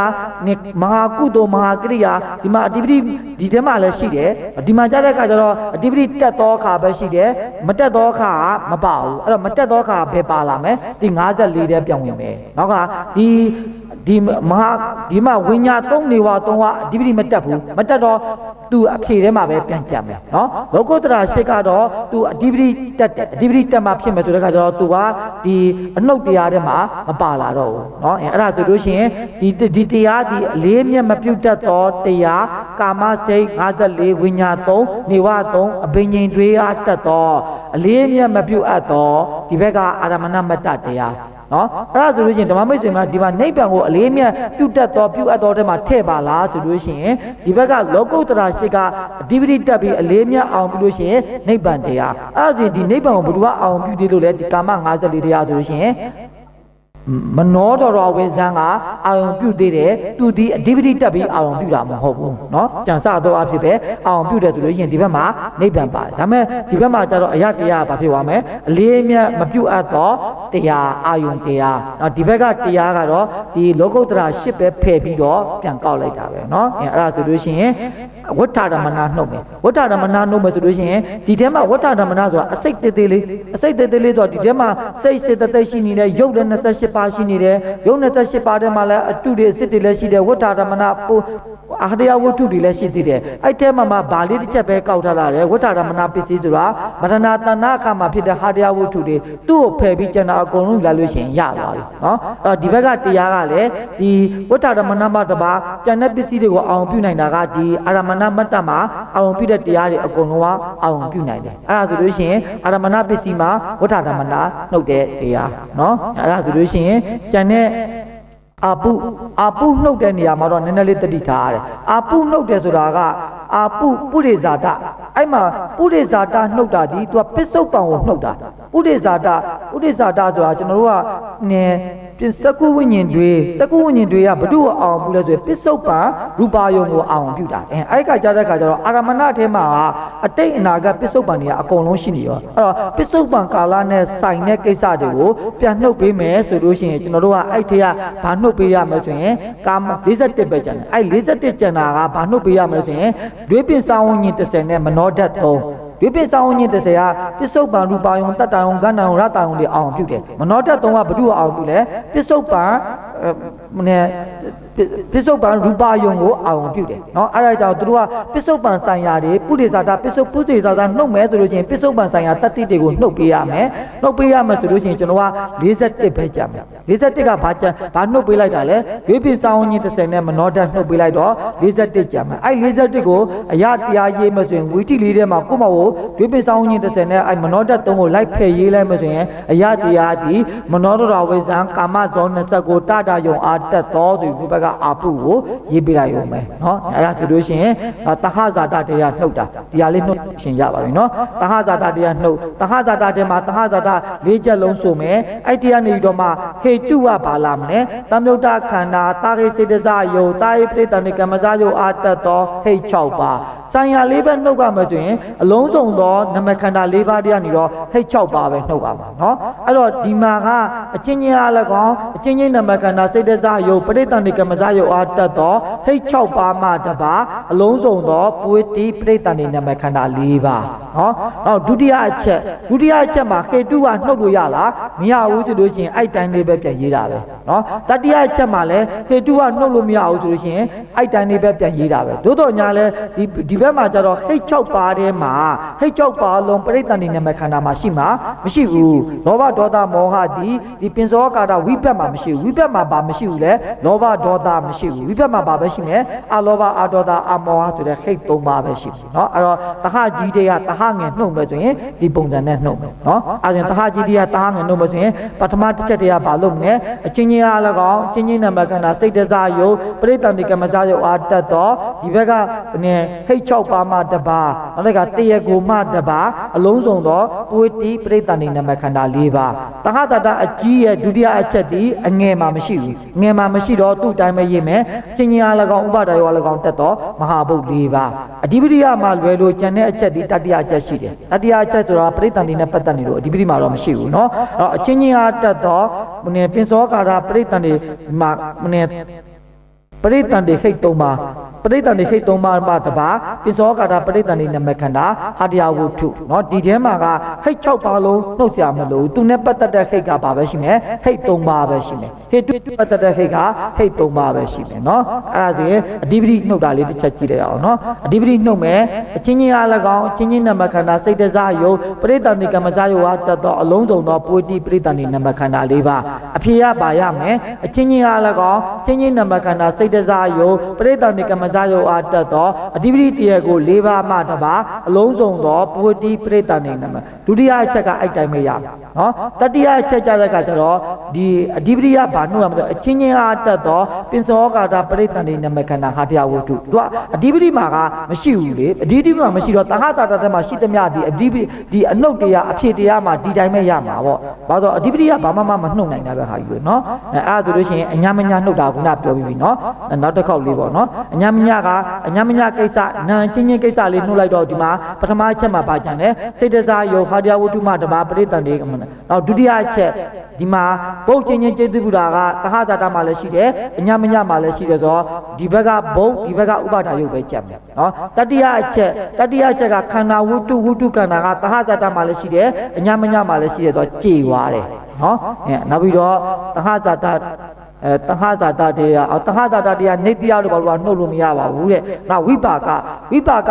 ဆိုင်ရာလေးကိုနှုတ်မယ်ဆိုလို့ရှိရင်ကုသိုလ်အကုသိုလ်ကရိယာနမခန္ဓာ၄ပါးအလုံးစုံသောပုတိပရိသန္တိနမခန္ဓာ၄ပါးနေရာမှာဘာလေးပဲပြင်ဆိုပေးမယ်။ကုသိုလ်အကုသိုလ်ကရိယာနမခန္ဓာ၄ပါး။နောက်ဒုတိယအချက်ဒီဝိပါကနဲ့လုံးဝမဆိုင်ဘူး။သဟဇာတအကြီးရဲ့ဒုတိယအချက်ဒီရုပ်ချင်းကျေးဇူးကဝိပါကနဲ့မဆိုင်တော့သူကြက်မယ်။နော်ဒီမှာမပေါ့ကြံစပြီးတော့မှတ်မယ်နော်။တတိယအချက်ဒီခန္ဓာဝုထုခန္ဓာဝိပါကဘာရတာလဲခန္ဓာဝုထုရတာတော့ဒီဘက်မှာအဖြစ်မှာဝုထုခန္ဓာကြံပြန်နော်အဲ့ဒါဆိုလို့ရှိရင်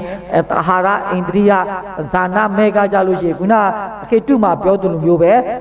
ဇာနင်တရားကို၅ပါးမှတပါအလုံးစုံသောပုတိပရိသန္တိနမခန္ဓာ၄ပါးဒုတိယအချက်ကအဲ့တိုင်းကြံမယ်တတိယအချက်ကြလို့ရှိရင်ပရိသန္တိနမခန္ဓာပါမှာဇာနင်တရားကိုဘယ်နှပါရှိလဲအဲ့ဒါရှိတာကိုနှုတ်ပေးလိုက်နော်အဲ့တော့တံပြုတ်တာလည်းခုနနှုတ်ပြီးသားเนาะအဲ့ဒါဆိုလို့ရှိရင်ဝိပြုတ်တာလည်းနှုတ်ပြီးသားအနန္တရမျိုးလေးနှုတ်ပြီးပါပြီเนาะအနန္တရမူရင်းဟာ89 52ပဲเนาะအတေဝနနှုတ်မယ်ဆိုလို့ရှိရင်အတေဝနမှာပထမဇောဖို့ဇောကျင်တော့နောက်တော့ဇော51เนาะဇော51ဆိုတော့ဒီမှာအကုသိုလ်စနင်ခတိတုပ္ပမဟာကုသိုလ်မဟာကရိယာအဲ့ဒါတွေရေးတာဒီမှာပြန်ရတယ်လို့ရေးတာမဟုတ်ဘူးအဲ့ဒါတွေရဲ့ဘာပဲပြန်ရတာလဲပထမဇောဘာလို့လဲဒီထဲမှာအကုန်လုံးရှိနေတာเนาะဒီတရားတွေရှိနေတဲ့တရားအတေဝနကဒီဘက်မှာဘာလေးပဲကျင်ထားရတယ်ပထမဇောလေးပဲကျင်ထားတယ်ဆိုတော့ဒီဘက်မှာလည်းဒီအဲ့ဒါကျင်ထားတဲ့တရားကဒီဘက်အနှုတ်အဖြေတွေကိုသွားတာပေါ့အဲ့ဒီဇောတွေရဲ့ပထမဇောဒီထဲမှာအဝဇံတွေဒီထဲမှာအတေဝနထဲမှာအဝဇံတွေမရှိတော့အဝဇံတွေရာဒီပြန်ရောက်တယ်ယဟန္တာသုတိနဲ့တကွဒီဘက်မှာကျတော့နောက်ယဟန္တာသုတိနဲ့တကွဒီအတေဝနကမနှုတ်နိုင်တော့ဒီဘက်ကိုပြန်ရောက်နောက်ကဝိဘက်ကအတေဝနကဘာမှမတုံတော့ဘူးဘာမှမတုံတော့အနှုတ်အဖြေတရားတွေကိုပြန်ရောက်နော်ဒီဘက်ကကျတော့လေရှေ့တော့40ခွန်မှာသူကအစုံသောကျင်ထားတော့ဒီမှာဗာပြန်ရမယ်အစုံသောဒီဘက်မှာမက်ဇောကျင်ထားတော့အတေ တေဝနာကမဲ့စောဖို့စောကျင်တာတော့ဒီဘက်မှာပြန်ရမှာနော်ဝိဘက်ကတော့ဒီဘက်မှာအကုန်လုံးပြန်ရမှာနော်အဝိဇ္ဇံတွေးရလဲအတေဝနာမှာဘာမှမပြောတာတော့ဒီဘက်မှာပြန်ရမယ်နောက်ကယဟန္တာသုတိကျင်တော့ယဟန္တာသုတိကျင်တော့ဆိုတာဒီအတေဝနာနဲ့ဘာမှမဆိုင်တော့ဒီအဖြေတရားထဲမှာပြန်ရနော်အဲ့ဒါဆိုရင်ဒီနေ့ဒီလောက်နေပဲထားပြီးတော့ကျွန်တော်တို့နောက်နေ့ကျမှအဲ့ဒါလေးနည်းနည်းပြန်ပြီးတော့ပူဇော်ပေးမယ်နော်ဘုရားသာသနာစီရံတိတ်တတုဗုဒ္ဓသာသနာစီရံတိတ်တတုဗုဒ္ဓသာသနာစီရံတိတ်တတုသာဓုသာဓုသာဓု